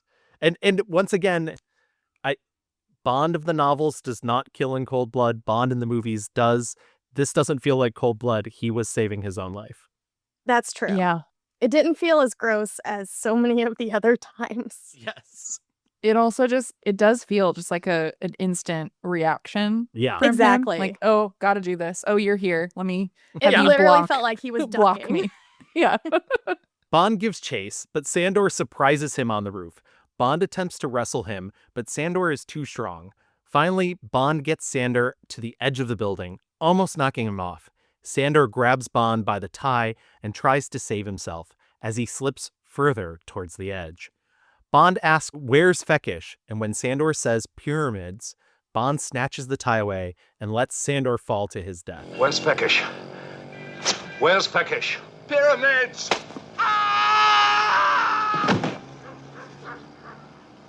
What a helpful chap. I loved this. Yeah. Me too. This, I think, is important. This stuck with me when I was a teen because I think it truly does tell you who, like, once again, even though this is Roger Moore, even though this is a lighter Bond who is more friendly to women, who is a lot more jovial and a lot more of an English gentleman, he is still a killer. His job is killing. And I think this is a perfect example. It doesn't feel like cold blood. This man was going to kill him. If he let this man live, this other man's job is to kill Bond. The coolness in which he snatches his tie back and lets him fall to his death is quintessential Roger Moore. It shouldn't be so hot, and yet it is. Well, I love his little smirk too, and he's like, "What a helpful chap." Yes, exactly. Exactly. There are two people who can get away with like horrible death and quipping, and it's basically Bond and Freddy Krueger. Yeah. And that's Yep. Both gay icons. Exactly. At a light show taking place at the Sphinx with narration by our queer king, Charles Gray. Love him. Welcome back, Charles Gray. They should just have him in the background of every one of these movies. Bond looks for Feckish, seeing him sitting with Anya and having a serious conversation. There's nothing serious about this damn movie. However, Feckish spots Jaws and attempts to flee. Bond follows, but so does Jaws. Feckish is able to lock himself behind a gate, but Jaws bites through the chains and corners him. Those chains, by the way, black licorice. Really? Yep. Gross. Wow. He slams Feckish into a tomb wall and then bites his neck, killing him. Bond catches Jaws outside at gunpoint, but the lights dim and Jaws is gone, much like the other Jaws, leaving Bond with the body of Feckish and his notes as to where to find Max Kalba. Anya sees Bond leave the tomb and accuses him of killing Feckish. Two men attack him as she watches. Bond easily wins and tells Anya goodnight as he wanders away. How smooth is that? Like when he kills those two men and then just is like, good night. It's what I like about that too is that when he says, "Hope you enjoyed the show, good night," and Yes. he walks off and the music kind of swells, it feels like the end of a studio musical or something. Yeah. Like he's Oh my God. it's crazy. Yes. Like you're playing with so many different genres here, and it also just goes with how smooth he is. And you also just have to think, I think, with some of the Bond women you'll discuss right throughout the series, but you have to believe that they might, abandon their mission, or it might be a little bit trickier for them just because of how smooth and charming he is. And it works here. I think the other thing that's interesting at play, too, is sort of a reversal of a decision that was made kind of earlier on, which is that Bond is sort of no longer a celebrity, even though I think both Live and Let Die and Diamonds Are Forever and a little bit The Man with the Golden Gun, even though for some reason Scaramanga doesn't know what Bond looks like, even though he does. Anyways, I digress. Bad plotting. I think here it's very funny that she doesn't, like, she should know that this is the man who killed her lover. And that so does not come into play once again until much later into the film, because I think, behind the scenes, they kind of realize that, like, if you're a spy, you can't be a celebrity. Like, not everybody can know everything about you. The secret is a big part of the secret agent thing. And so, yeah, I like that he is able to give that chart. I mean, she clearly she tips her hat later that she knows who he is and whatnot, but I think she's genuinely caught off guard by that charm. I also love that she just watches and she's like, I'm not getting involved in that. That's not my business. Exactly. Good for her. Self-preservation. Not my monkeys, not my circus. You do that. At the Muhaba Club, and one costume change later, Anya spots Bond at the bar, and he welcomes her to join him. Bond lets her know that he recognizes her as Major Amasova, or Agent XXX. Anya, in turn, tells him she knows who he is and orders his martini, shaken and not stirred for him. She recounts his track record in the Navy and his license to kill, and mentions that while he's had many women, he has been married only once. When she brings up Tracy Bond's death, he stops her, and she comments that he's sensitive. Licensed to kill, and has done so on numerous occasions. Many lady friends, but married only once. Wife killed. All right, you've made your point. You're sensitive, Mr. Bond. About certain things, yes. And he leaves saying that he has a feeling they will meet again. Bond joins Max Kalba, the owner of the club, and tells him of Fekish's death. Anya joins them, saying she'd like to bid for the information Kalba is selling as well. I like this little bit of continuity because the movies don't always have continuity, and they don't necessarily need it. I think a lesser movie wouldn't give them this. Like the thing about this being a romance and that they need to fall in love is you need moments like this where they get to know each other. And I think also, once again, since we have more sort of redefining what a big screen Bond is like, it's nice to have that moment where she's like, you're sensitive. Because he is, specifically about the death of his wife. And I think it gives more good backstory to play with. Yeah. Any reason to have me think about Diana Rigg is a great reason to bring her up. Absolutely. She was so good. I think, too, what it reminded me of a little bit was what we get into with the Casino Royale that we grew up, the Craig Casino Royale, when he meets Vesper. Yeah. And then later on when she walks in and she has that like gorgeous dress on and the full makeup, and you just feel this different kind of connection between them, even though they've already spoken. You know that she's really smart. You know a little bit about her too. But the back and forth of seeing that, oh, these two have chemistry. He knows her drink order too. And he's like, Bacardi on the rocks, orders her the drink too. We can talk about their drink orders, but this is a no. What kind of, who is ordering Bacardi on the rocks? A college student, that's who. Yeah. Yes.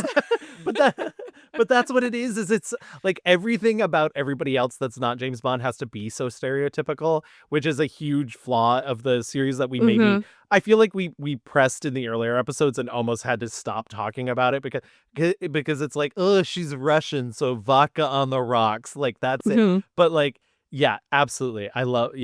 But I believe you also mentioned that you love the production design and that this club, the Muhaba Club, is gorgeous. Yeah.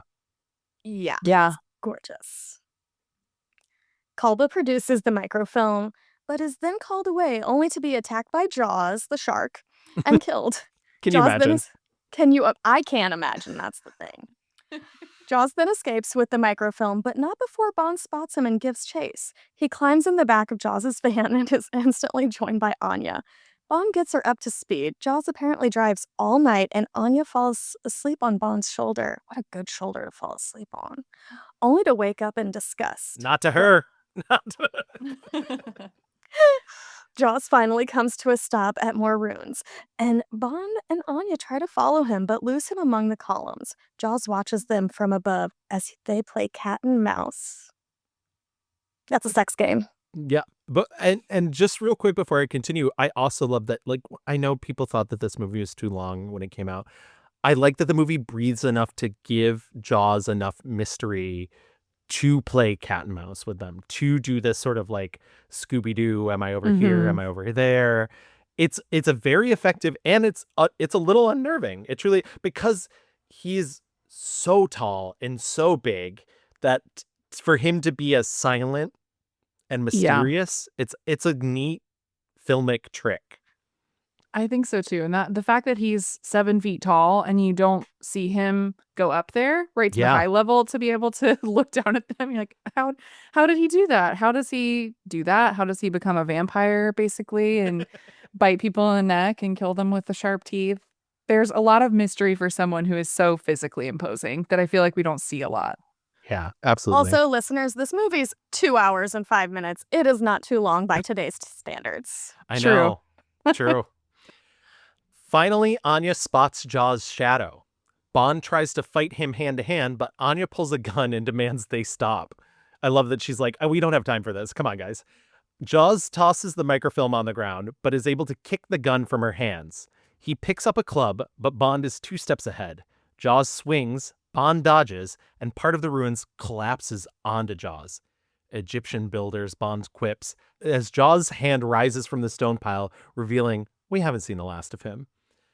When they were filming in Egypt, they basically had a government representative on set the entire time to make sure that they were not being culturally insensitive to the Egyptian people. So when they shot this scene, fearing that this would be a step too far, they had Roger Moore only mouth Egyptian builders and then loop it in post-production. That line, to this day, supposedly, gets a laugh from Egyptian audiences every time. So there's that. Great production trivia. Yes. Anya tries to leave Bond in Jaws' van, but Bond reveals he has the keys. He takes the film just as Jaws begins to rip the roof from the van. As Jaws continues to tear the car apart, Anya tries to get away and backs into Jaws. He then is able to lift the van, but as soon as he lets it go, she floors and drives away. There's a lot of jokes that could be easily read as sexist here about the fact that she can't drive, but it's stick shift. I can't drive a stick shift, so that is not inherently a woman thing. That's just a who the fuck can drive stick shift? And I know it's different over there than it is here, but B, that's her really like, this is another scenario where they're like, this is not a stunt driver. This is Barbara Bach trying to. So a lot of the quips and jabs that Moore is giving are improv, are just him making fun of her. Yeah, exactly. I love that too. Women drivers. Quiet. Watch this.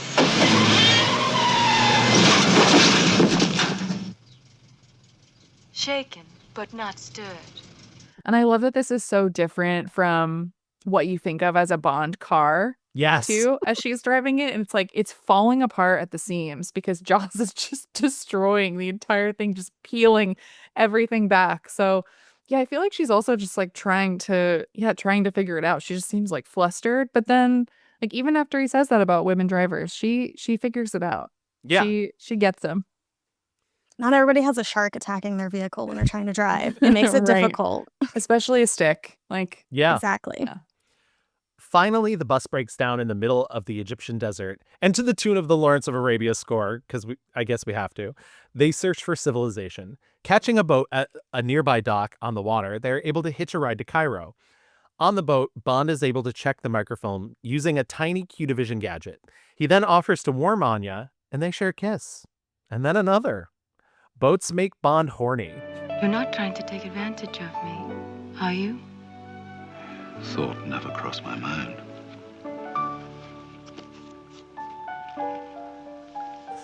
She then takes a cigarette from her garter and blows a powder out the end of it, knocking Bond out. Straight men, in the words of Catwoman, are always confusing their pistols with their privates.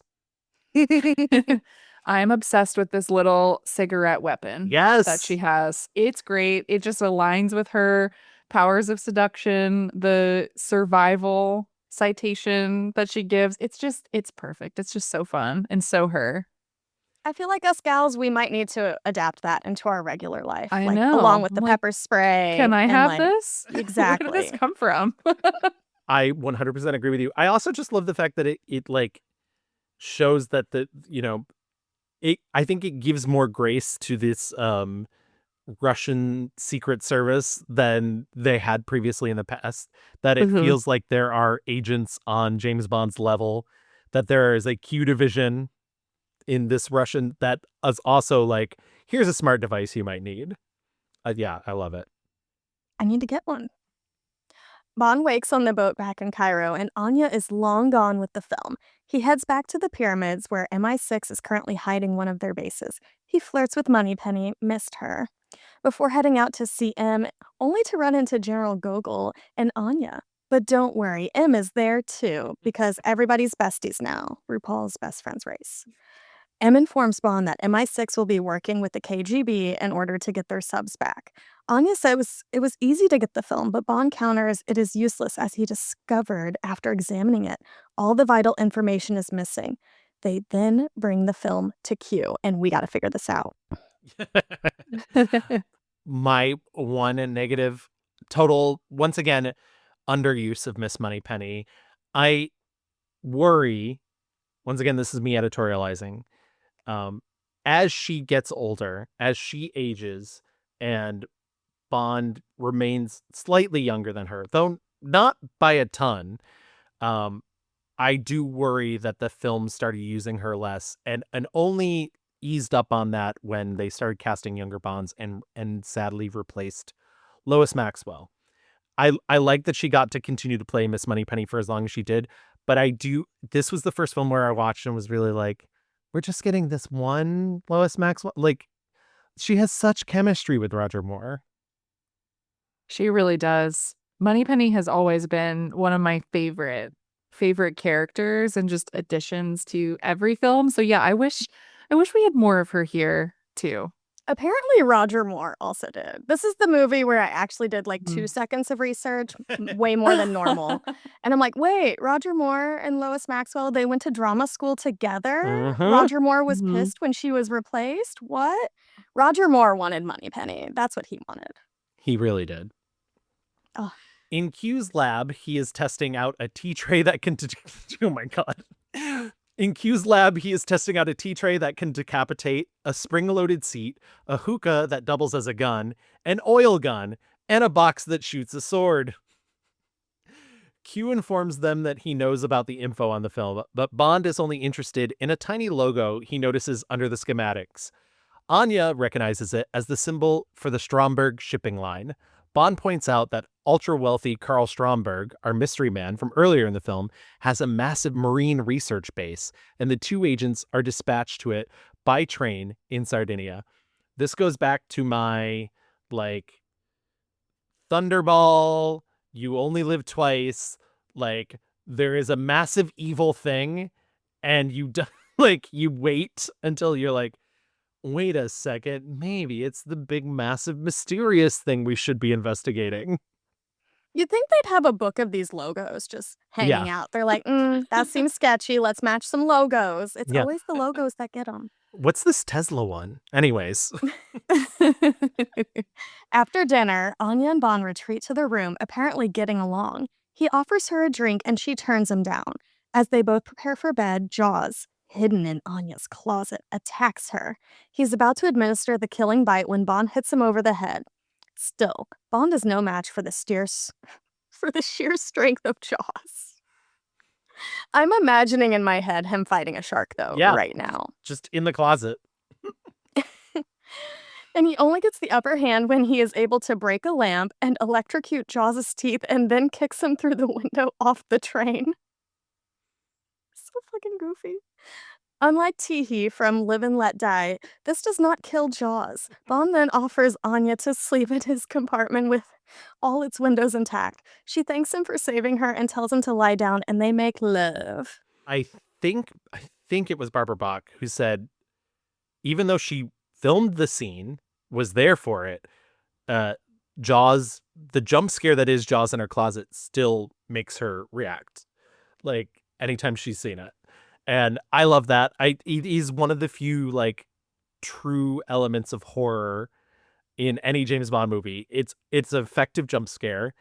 It's so good. It's just like a great horror moment. And then, of course, like, that leads to them together in the train car, basically because her quarters are unusable now.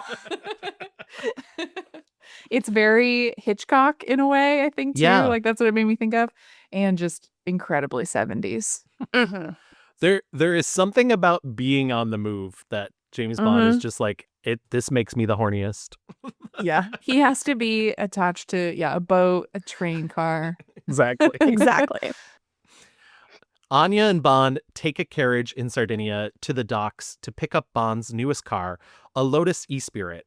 Q, once again, yay Q, gives Bond a rundown of the bells and whistles, but we, the audience, are too far away to hear it, which I love. I love the idea that, like, he's explaining the submarine, but in order to keep the audience in suspense, we don't get to hear it until later on. Anya addresses Q by his real name, Major Boothroyd, and before Q can finish his briefing, Bond speeds away, much to his annoyance. I only bring up the Major Boothroyd is because the last time he was called Major Boothroyd was the last time Bond had to seduce a Russian agent, which is From Russia with Love. And that was before they started calling QQ. And I think it's a nice, like, little classic nod to just being like, oh, the Russians just are very formal. Yeah. One of my other favorite Bond films, too. It's very good. I like that one. Also, I love that Q is just like, when Bond's like, have I ever let you down? He's like, frequently or something. Yes. Q is always over it. He's over it. Good morning, Major Boothroyd. Morning, Major. Look what Q's brought for us. Isn't it nice?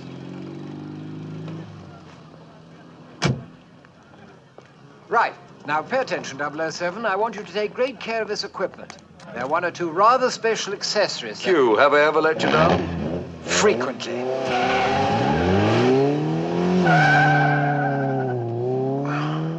Bond and Anya check into a hotel as Mr. and Mrs. Sterling, a marine biologist and his wife/assistant. Bond and Anya are collected by Naomi, played by Carolyn Monroe, and dubbed by an uncredited Barbara Jefford. Women are not allowed to speak in these movies. It's No. fine. Naomi is Stromberg's scantily clad assistant. As they speed towards Stromberg's massive, evil base, Anya is clearly annoyed that Bond keeps making eyes at Naomi. Get it, girl. Bond heads to meet with Stromberg while Naomi is to show Anya around. Before he goes, though, Naomi warns Bond that Stromberg doesn't like to shake hands. Well, this is a very... We mentioned previously that Broccoli was friends with Howard Hughes. That's a very famous Howard Hughes thing. And so I think literally in Broccoli's brain, he just equates eccentric billionaire with the inability to shake hands. This makes sense. It's probably right. Yeah, it's true. Bond enters Stromberg's office to Chopin's Nocturne No. 8. However, looking out to the under-the-sea windows, he sees a human arm among the fishes. Casual. Stromberg tests Bond's knowledge of fish to make sure he's the marine biologist he says he is. Bond passes and Stromberg admits he's become a bit of a recluse, enjoying the sea more than people. He shows off his plans for an underwater city in the same shape as the base. He then shoos Bond away, and Bond rejoins Naomi and Anya. Stromberg then meets with Jaws, having seen through Bond's ruse. He instructs Jaws. Were they the two on the train? James Bond. And the woman is Major Masova, a Russian agent. Let them get ashore. And then kill him.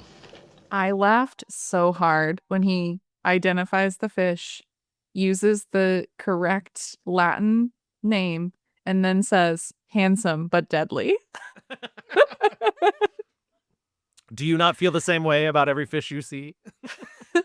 I probably should, but You should. not about Roger Moore. He's definitely handsome but deadly. But yeah, I love the layer here. Just everything about it. Just seeing him in that space. It's just great. And it's funny.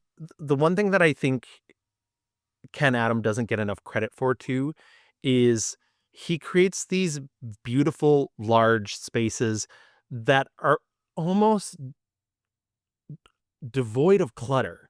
Like they're always so big and so open, and it's like with The Man with the Golden Gun, we talked about Scaramanga's base, his solar base, and I think the thing that separates it from something that Ken Adam would have designed is there's so many controls and there's so many like little hydrogen things, and I think Ken Adam is like, no, that's superfluous. Like every villain wants just a very clean, sterile, open space, and I love that Stromberg fits that mold, except in his world, it's archways. Also, Ken Adams has come so far from having to project giant goldfish and Dr. No. Now he can have like real arms in water. Look at him. Get ready for some more goofy shit. Gavin gave me every goofy sentence. I did. A motorcycle chases them in their car, and the cycle's sidecar shooting out like a missile, but Bond is able to maneuver between two trucks, the missile blowing up the back of one and causing the cyclist to drive off a cliff, as one is. They aren't out of the woods yet, though, as a car with Jaws as a passenger picks up the chase. Jaws shoots at the car, but Bond presses a button and releases mud at them, distracting the driver and causing them to go over a cliff and land on a house. Jaws somehow also walks away from that, because this is like Looney Tunes. Yeah, indestructible. This is Looney Tunes for sure. Oh, like so funny. Finally, a helicopter picks up the chase, driven by Naomi, and firing several rounds at them. Bond starts to circle the car, but can't lose her, so he finally drives the car off a stone pier and into the water. With a press of a button, the car transforms from automobile to personal submarine, and he is able to launch a sea-to-air missile straight up at the helicopter, killing Naomi. Bond then takes the sub to spy on Stromberg, but he is beset upon by scuba frogmen with harpoon guns. Welcome back, frogmen. Finally, it's a sub-to-sub battle as a two-person sub attacks, but Anya is able to blow them up, saying she knows the design because she stole the blueprints of the car 2 years ago. She is the greatest memory. Yes. When she said that, that also made me laugh. It's like she's one-upping him here. She Yeah. knows. But this is again, it's just so funny. This is the Looney Tunes bit as it continues, I think, just more people going after them with different gadgets. But I mean, it is just so cool. I mean, it feels silly to say, but like when the car does go underwater and becomes that sub for them, it just really works. It really does. Where in the car do you think the surface-to-air missile is housed? That's a great question.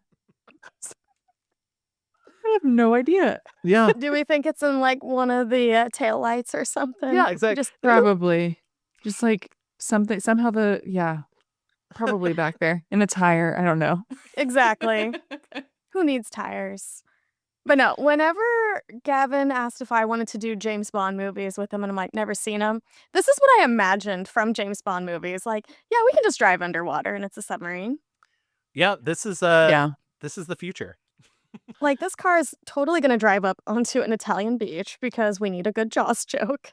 Yeah. Much to the surprise of the beach goers, of course, including this guy, Victor. How do we say his last name? Torjansky. That's what I was like. Victor Torjansky, an Italian assistant director cameoing as a man drinking wine at the beach. Ooh, he has many cameos? Yeah. You know what? I'm going to have a little drink encounter for him. That was a ghastly in-joke of Lewis Gilbert and myself.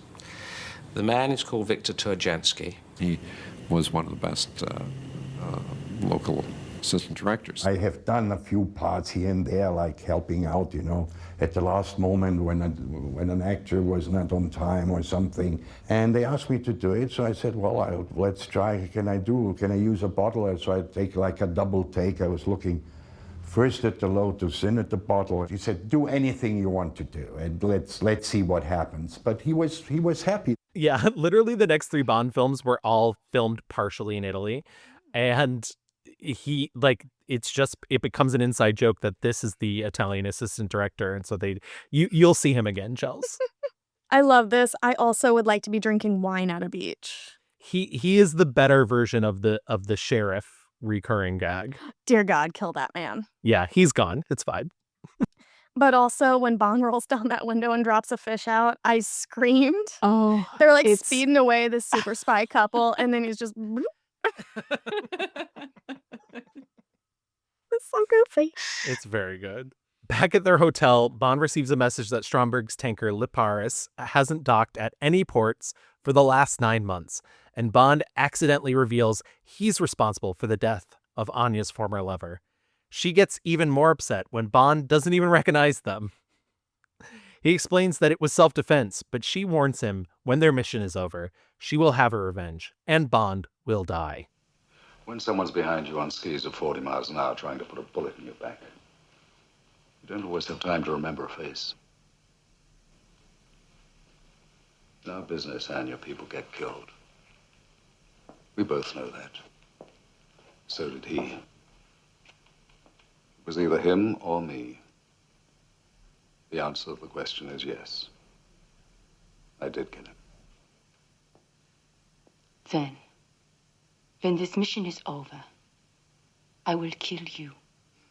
After boarding an American submarine, all the sailors are very excited to have a woman aboard. I get it. Sailors. Sailors. Yeah. A lady. Very Channing Tatum and Hail Caesar. The sub spots Stromberg's tanker when the sub starts to lose electronics like the one in the beginning. Stromberg's tanker bears down, coming up from behind. The front splits open and swallows the submarine whole, docking it next to the other 2 missing nuclear subs. Just casual We're having more Jaws on Jaws in here.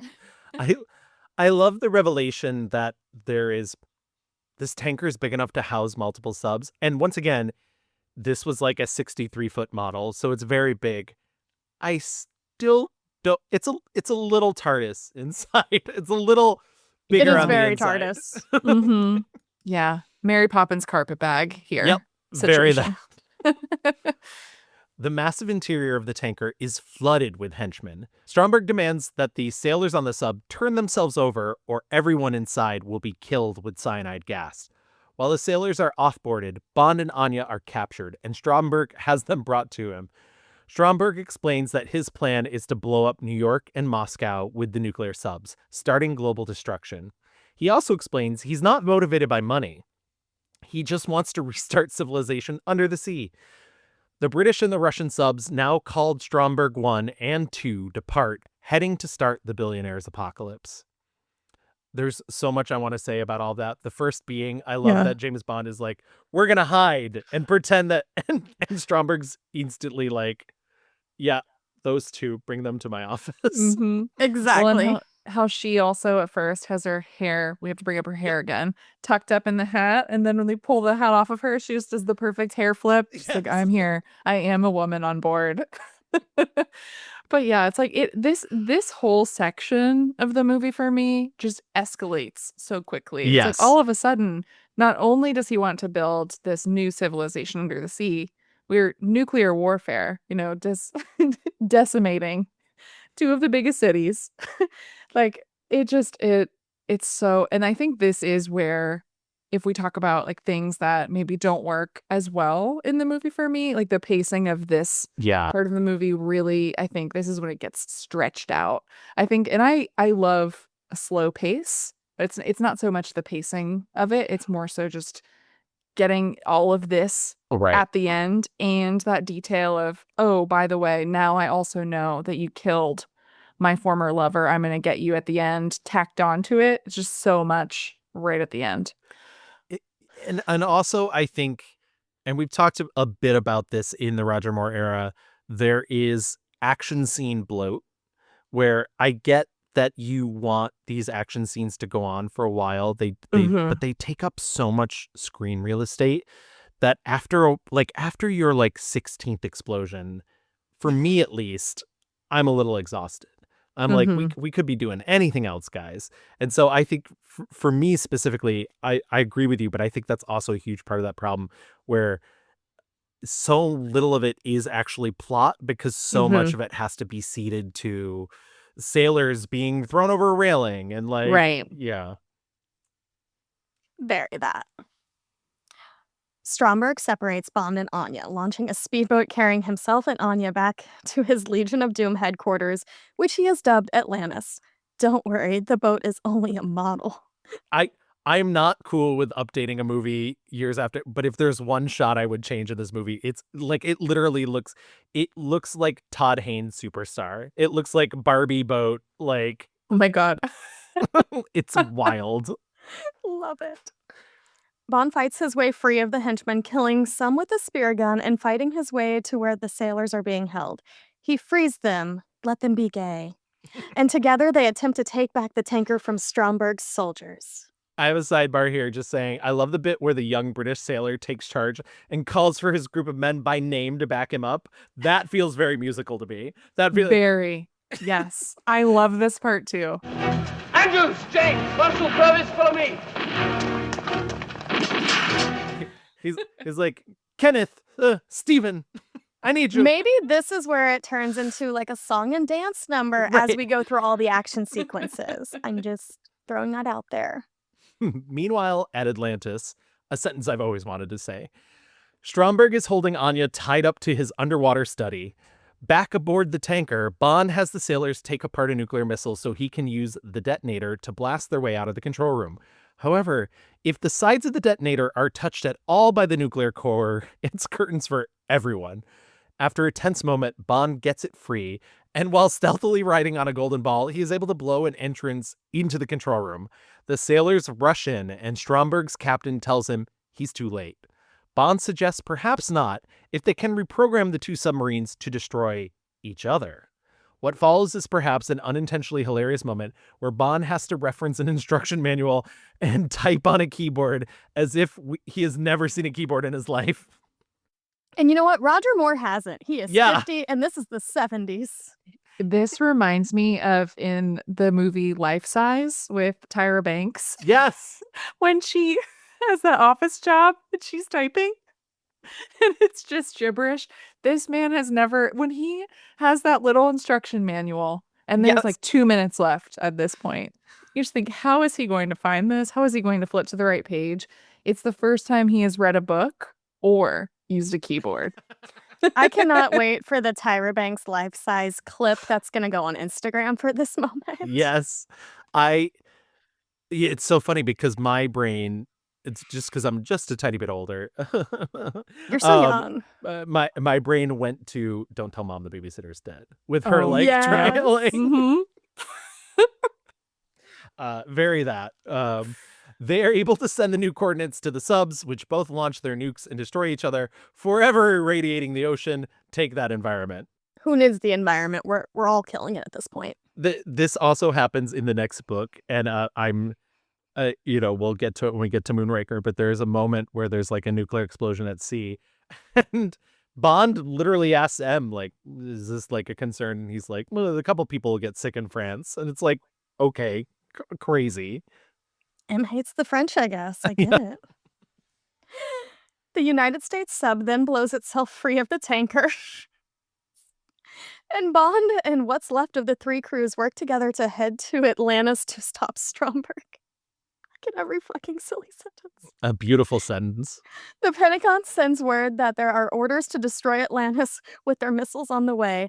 Bond, worried about Anya, requests the special package that Q sent over and requests an hour to save her. I do love the back and forth negotiating of time. They grant him the time and put together a special skidoo that Q has provided. Bond makes it to Atlantis, but Stromberg is prepared. Yeah, this skidoo is wild. This little one Yeah. person. He's like, oh yeah, So the special package I requested just in case. Gotta be prepared. Bond gets into the elevator to Stromberg's special dining room, and Stromberg tries to dump Bond into his shark tank, but Bond is seen through the hospitality and enters the room, gun in hand. Stromberg teases him about his love of Anya and requests that he sit, firing a concealed spear gun hidden under the table. However, Bond jumps out of the way and then fires his gun straight down the barrel of the spear gun tube, plus 3 other bullets for good measure, finally killing Stromberg. The way it was scripted was not to have Bond seated because they knew that this was a stunt that they essentially weren't going to be able to use a stuntman for because it was going to be one take. And so they scripted it as Bond is standing so Roger Moore could jump out of the way. And Bond requested, and Moore requested, that he be seated. So when he flies out, because there's not an actual spear, but there are pyrotechnics, he could get injured.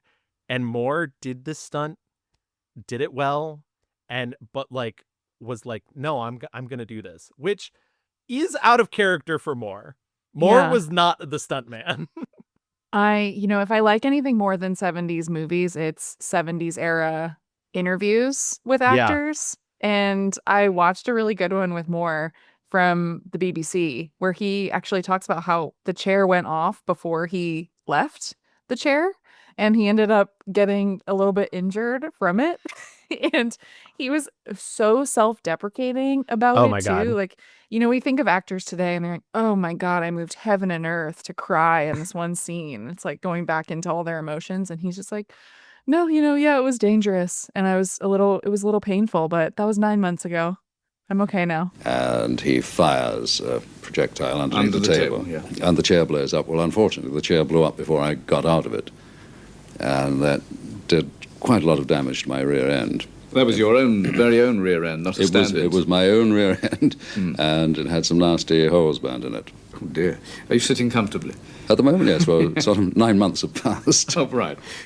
It's so funny, too, because you're right. When you watch an interview with Moore, he is so self-deprecating, and it's the complete reversal of George Lazenby. And once again, I feel bad. I feel like I'm constantly shitting on George Lazenby. I do not have a problem with George Lazenby. But in our On the Majesty's Secret Service episode, I put in a clip where he's like, oh, I'm doing all my own stunts. And it's like, according to Maury, the lie detectors have proven that's a lie. And, but Roger Moore is like, no, I didn't. Why would I try and injure myself? Why would I? But then when he does do it, I think he deserves the credit. Yeah. Mm-hmm. This is why I love Roger Moore so much, because he's not super serious about any of this. Yeah. Stromberg also has a line here that I want to start using, which is, I'm not renowned for my patience. I need that on a shirt. Yes. Bond starts his search for Anya and immediately runs into Jaws, firing a shot at his face and hitting his teeth. Jaws gets the drop on Bond and is able to trick him into the shark room. Of course, there's a shark room. Bond finds a magnet control and is able to use it against Jaws, lifting him by his teeth over the tank and letting him fight the sharks instead. I loved this Looney Tunery. Yes. This is perfect. Mm-hmm. Marvel, take note. But on the reverse of that, I think the thing that like separates this from being so comical is so much of this expanse goes without music. And I think we take for granted nowadays, and this was especially true in the 70s, why I think this is rare. There's so much music in movies nowadays. Like there's not a second to breathe really when it comes to music in movies. And I love that Marvin Hamlish was like, no, let this scene speak for itself. Let's hear every punch and every hit. And yeah.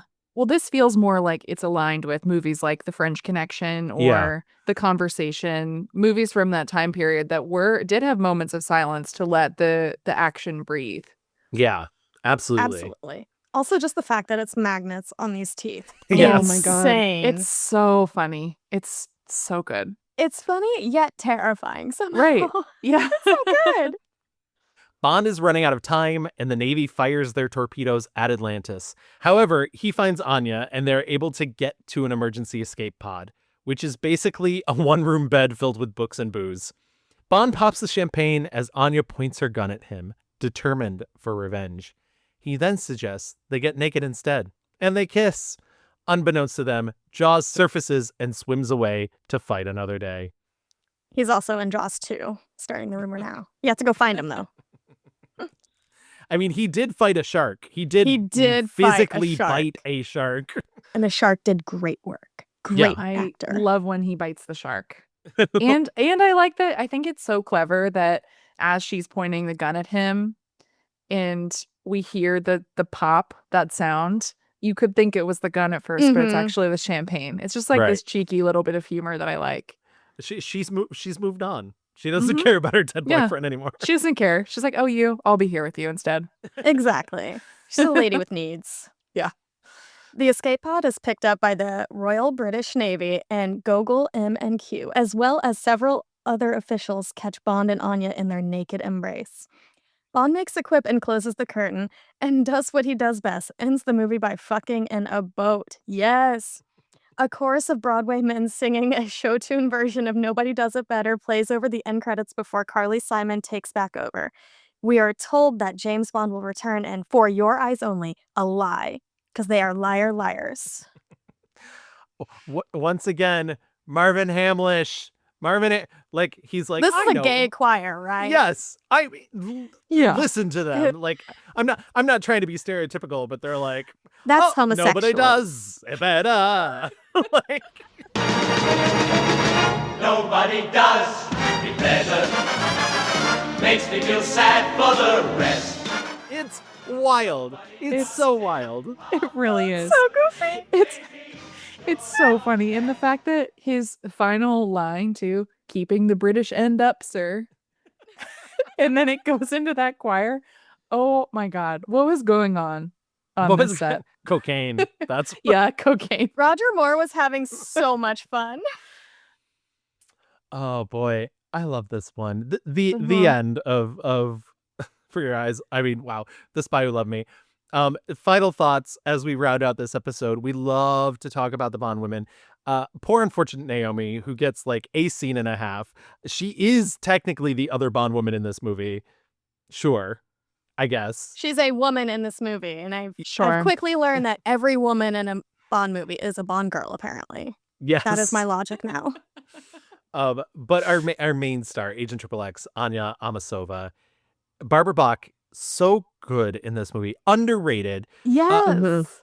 I truly think I've seen her in other things, but I think this is the highlight of her career. She goes on to marry Ringo Starr, I believe. Yeah, they're still together. If I was her and I nailed down a rich cutie pie historical guy, I'm like, yep, I'm not working ever again. I'm not doing things. Yeah. Yeah. But she's great. She's beautiful. There's something about, like, not to objectify. There's something about her giant eyes on her, like, tiny face,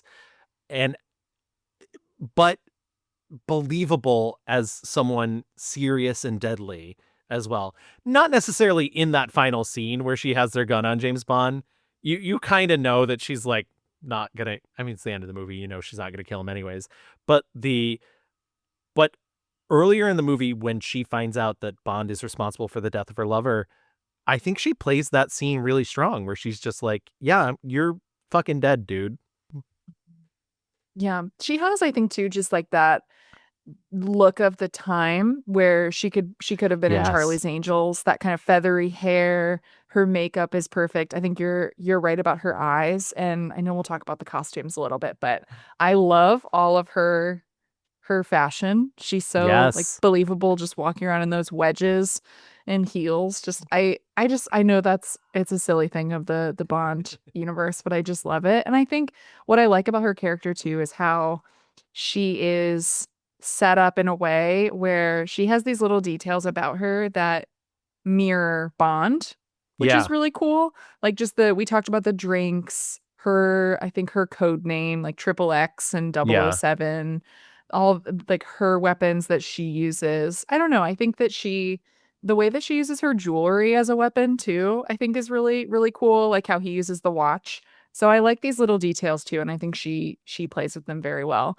It reminded me though, based on my mixed reviews episodes, I do wish that Faye Dunaway Yes. was a Bond girl. Yeah.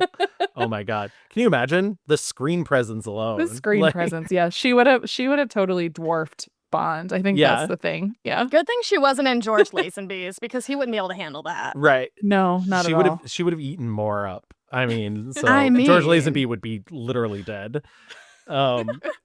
The just in terms of her costuming too, real quick. Thinking about she gets to wear a lot of really beautiful dresses. There's the really beautiful like black and silver number that she wears at the club and whatnot. But I think my favorite outfit of hers, just because it kind of shows her strength as well, is when they are pretending to be the marine biologists when they go visit Atlantis for the first time. And Moore's in this like navy jacket and white pants, but she's also in a white pantsuit with a white coat and like a white, like, it's not a toque, but it is like just a hat. And she looks so good and so like, I'm fucking here for business. Like, Yeah. yeah, it's It's great. a like cream and brown Yes. together, Yeah. like in Italy. Oh, it's perfect. See, Yeah. Sophia, you could rock that outfit. You really Yeah. could. I want to. After watching this, I was like, I need that. I have pants like that with the little like wide leg flare at the bottom. Now I just need the jacket. You need more moments in your life for a like, don't fuck with me, fellas moment. Yeah. Yes. And in Sardinia. Like And that's in where I need to be Sardinia. doing that. Yes. In terms of our villains, Kurt Jürgens, fine as Stromberg. I wish he was given more to do, but also this movie is really where, I mean, we've had so many memorable henchmen, but this is really the movie where it's like Jaws is kind of the main villain. And it's Stromberg's plan, but Jaws is the one we're constantly afraid of, is like lurking around the corner, because they do such a good job in making him this boogeyman, which they will completely undo in Moonraker. Spoiler alert for you, Chels. But so I mean, Karl Stromberg, great. Kurt Jürgens, fine in that role, but I think Jaws is really where it's at, honestly. Do we think Spielberg had a sense of humor about them naming him Jaws? I would hope so. I mean, I hope so. I hope so. I You don't. never I know don't with know at the him. time though. I don't know at Yeah. the time. He In was his very 20s, I don't deeply know. serious. Yeah, Yes. he's very sincere and serious. So it might have been Yeah. tough for him early in his career. Yeah. Gadgets. We love to talk about the gadgets. There are so many little. I mean, this is really the first time we've seen the Q division before with its like multiple gadgets, but this movie like is the first one to really go out of its way to be like, here's 5 or 6 jokes right in a row. There's like the tray that decapitates, the hookah gun. But I Bond has a message watch earlier in the movie, which is a Seiko 0674. And I only bring that up because it's product placement. It was a product placement decision. The car itself, the Lotus E-Spirit, which I love, but I know is a little controversial because there are a lot of Bond fans that think it's ugly. I think it's very chic for the time. We need Yeah. to I be think able to it's have fun. fun. Yeah. I like that you both were It's like fun. We're like, it's fun. It's Yeah. fun and functional. It's a different.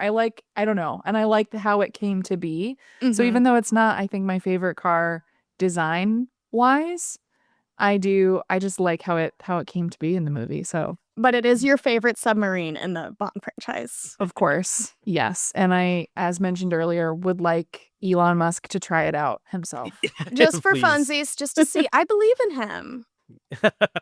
Nobody's ever told him that before. No, I mean, that's why he is the way he is. Mhm. And I think the standout goes without saying, though, is the paralyzing cigarette, which is so funny I because need it. it's the gadget that does not come from the Q division. But once again, much like You Only Live Twice, we are delivered a non-Q division gadget hidden in a cigarette that is cooler than anything Q has provided for James Bond in the film.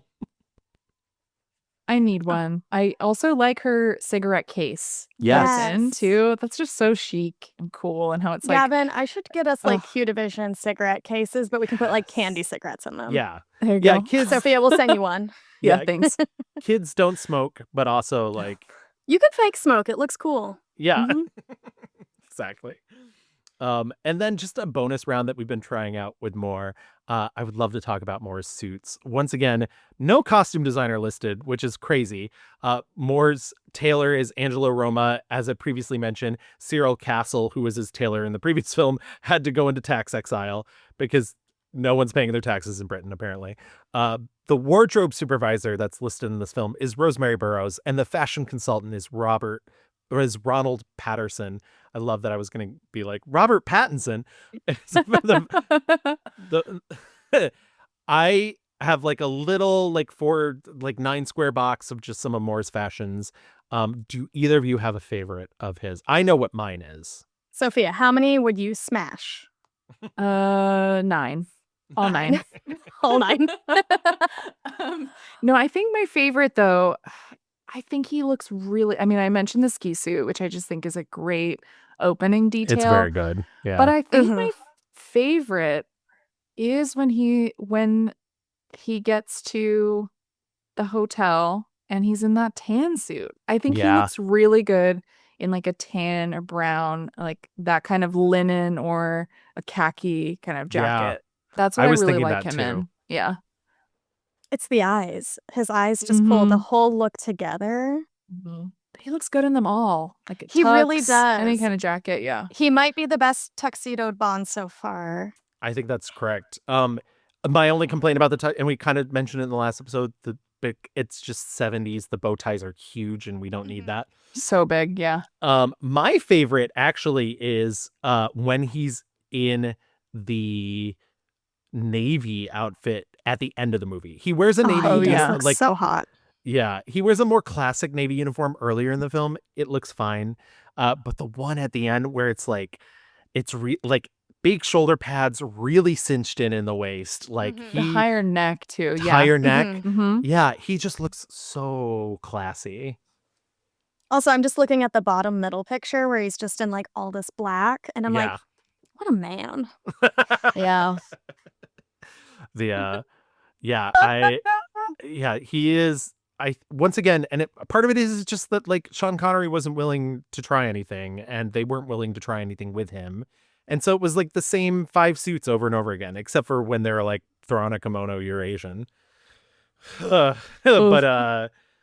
yeah, like, so I'm happy that with Moore, it is a more fashionable thing to like throw him in all these different outfits. Yeah. All right. I think that wraps us up for The Spy Who Loved Me. Sophia, thank you so much for joining us. Please tell our agents in the audience where they can find you online. Well, thank you both so much for having me. This was so much fun talking about one of my favorite movies. I think, definitely one of my favorite Bond movies for sure. And I've never talked about this one or really any Bond film, I don't think, on a podcast. So this is fun. You have to come back. You have to. Anytime. I'll find a fake Bond film for you. I'm finding so many now. You've been such a goddamn delight to have on. I love talking to you. So. Thank you so much. Well, you can find my podcast, Oscar Wilde, wherever you listen to podcasts. We have plenty of upcoming episodes on this award season in the fall, heading into fall. All the best movies come out, I think, in the fall and winter usually. So lots of good stuff coming. And then you can find festival coverage and more reviews at Awards Watch. Amazing. Thank you so much. Seriously, I don't want to give you back to the analysis division. You're going to have to stay here in Q Division with us forever. Forever. I love Q Division. I'll stay.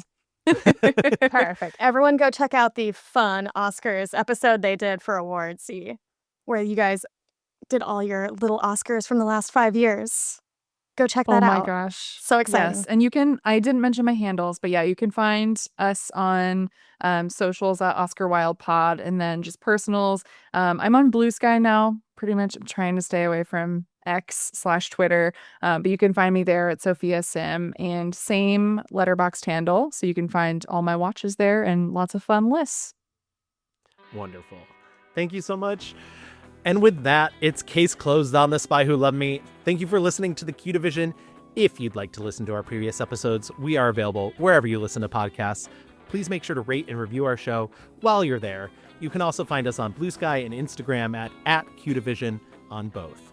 Or you can email us at qdivisionpod@gmail.com. We've not received a single missive yet, a single letter, anything, a secret typed up thing. Please type like you're Roger Moore seeing a keyboard for the first time. Send us a note. Love it. And with that, Chels, remind the agents where they can find you. I'm Chels725 on the Blue Sky, the Serialized, the Letterboxd, and I'm obviously here, and a rewatch pod. We do all kinds of television, chaotic things. And then I've had so many guest appearances I have to shout out. I've been on Sophia's podcast. Everyone go listen to those old, fantasy awards drafts. They're fun. And chaos. I made sure of it. But also Fear Coded, I was on for Whatever Happened to Baby Jane. Gimmicks, I did Marlena's Devil Possession, which was the funniest thing I've ever done. And then Screonk, where I talked about Shin Godzilla, which I will have seen in a theater again once this drops. It's back in August. And then, of course, me and Sophia's friend Kevin. I've been on so many episodes of And the Runner-Up Is, as has Sophia, but everyone go check it out. The 1930-31 episode, 1977, which is when this Bond movie came out. Did not talk about it at all because I hadn't seen a Bond yet. And then 2015, plus so many bonus episodes. And he has a brand new Glenn Close podcast, which will not be brand new when this episode comes out. The World According to Glenn. Yes, but I recommend people go check it out. It is a lot of fun. And as for me, my declassified account is it's Gavin. That's SHHITSGAVIN on Blue Sky. And you can find more of me, if that's your deal, on Instagram at @GavinMev. You can also find my other long-running film podcasts at The Mixed Reviews on any podcast platform, co-hosted by my good friend Louis Rendon. To find more information about The Mixed Reviews, please visit glitterjaw.com/mix-reviews. And until next time, agents, we hope we have left you shaken, not stirred.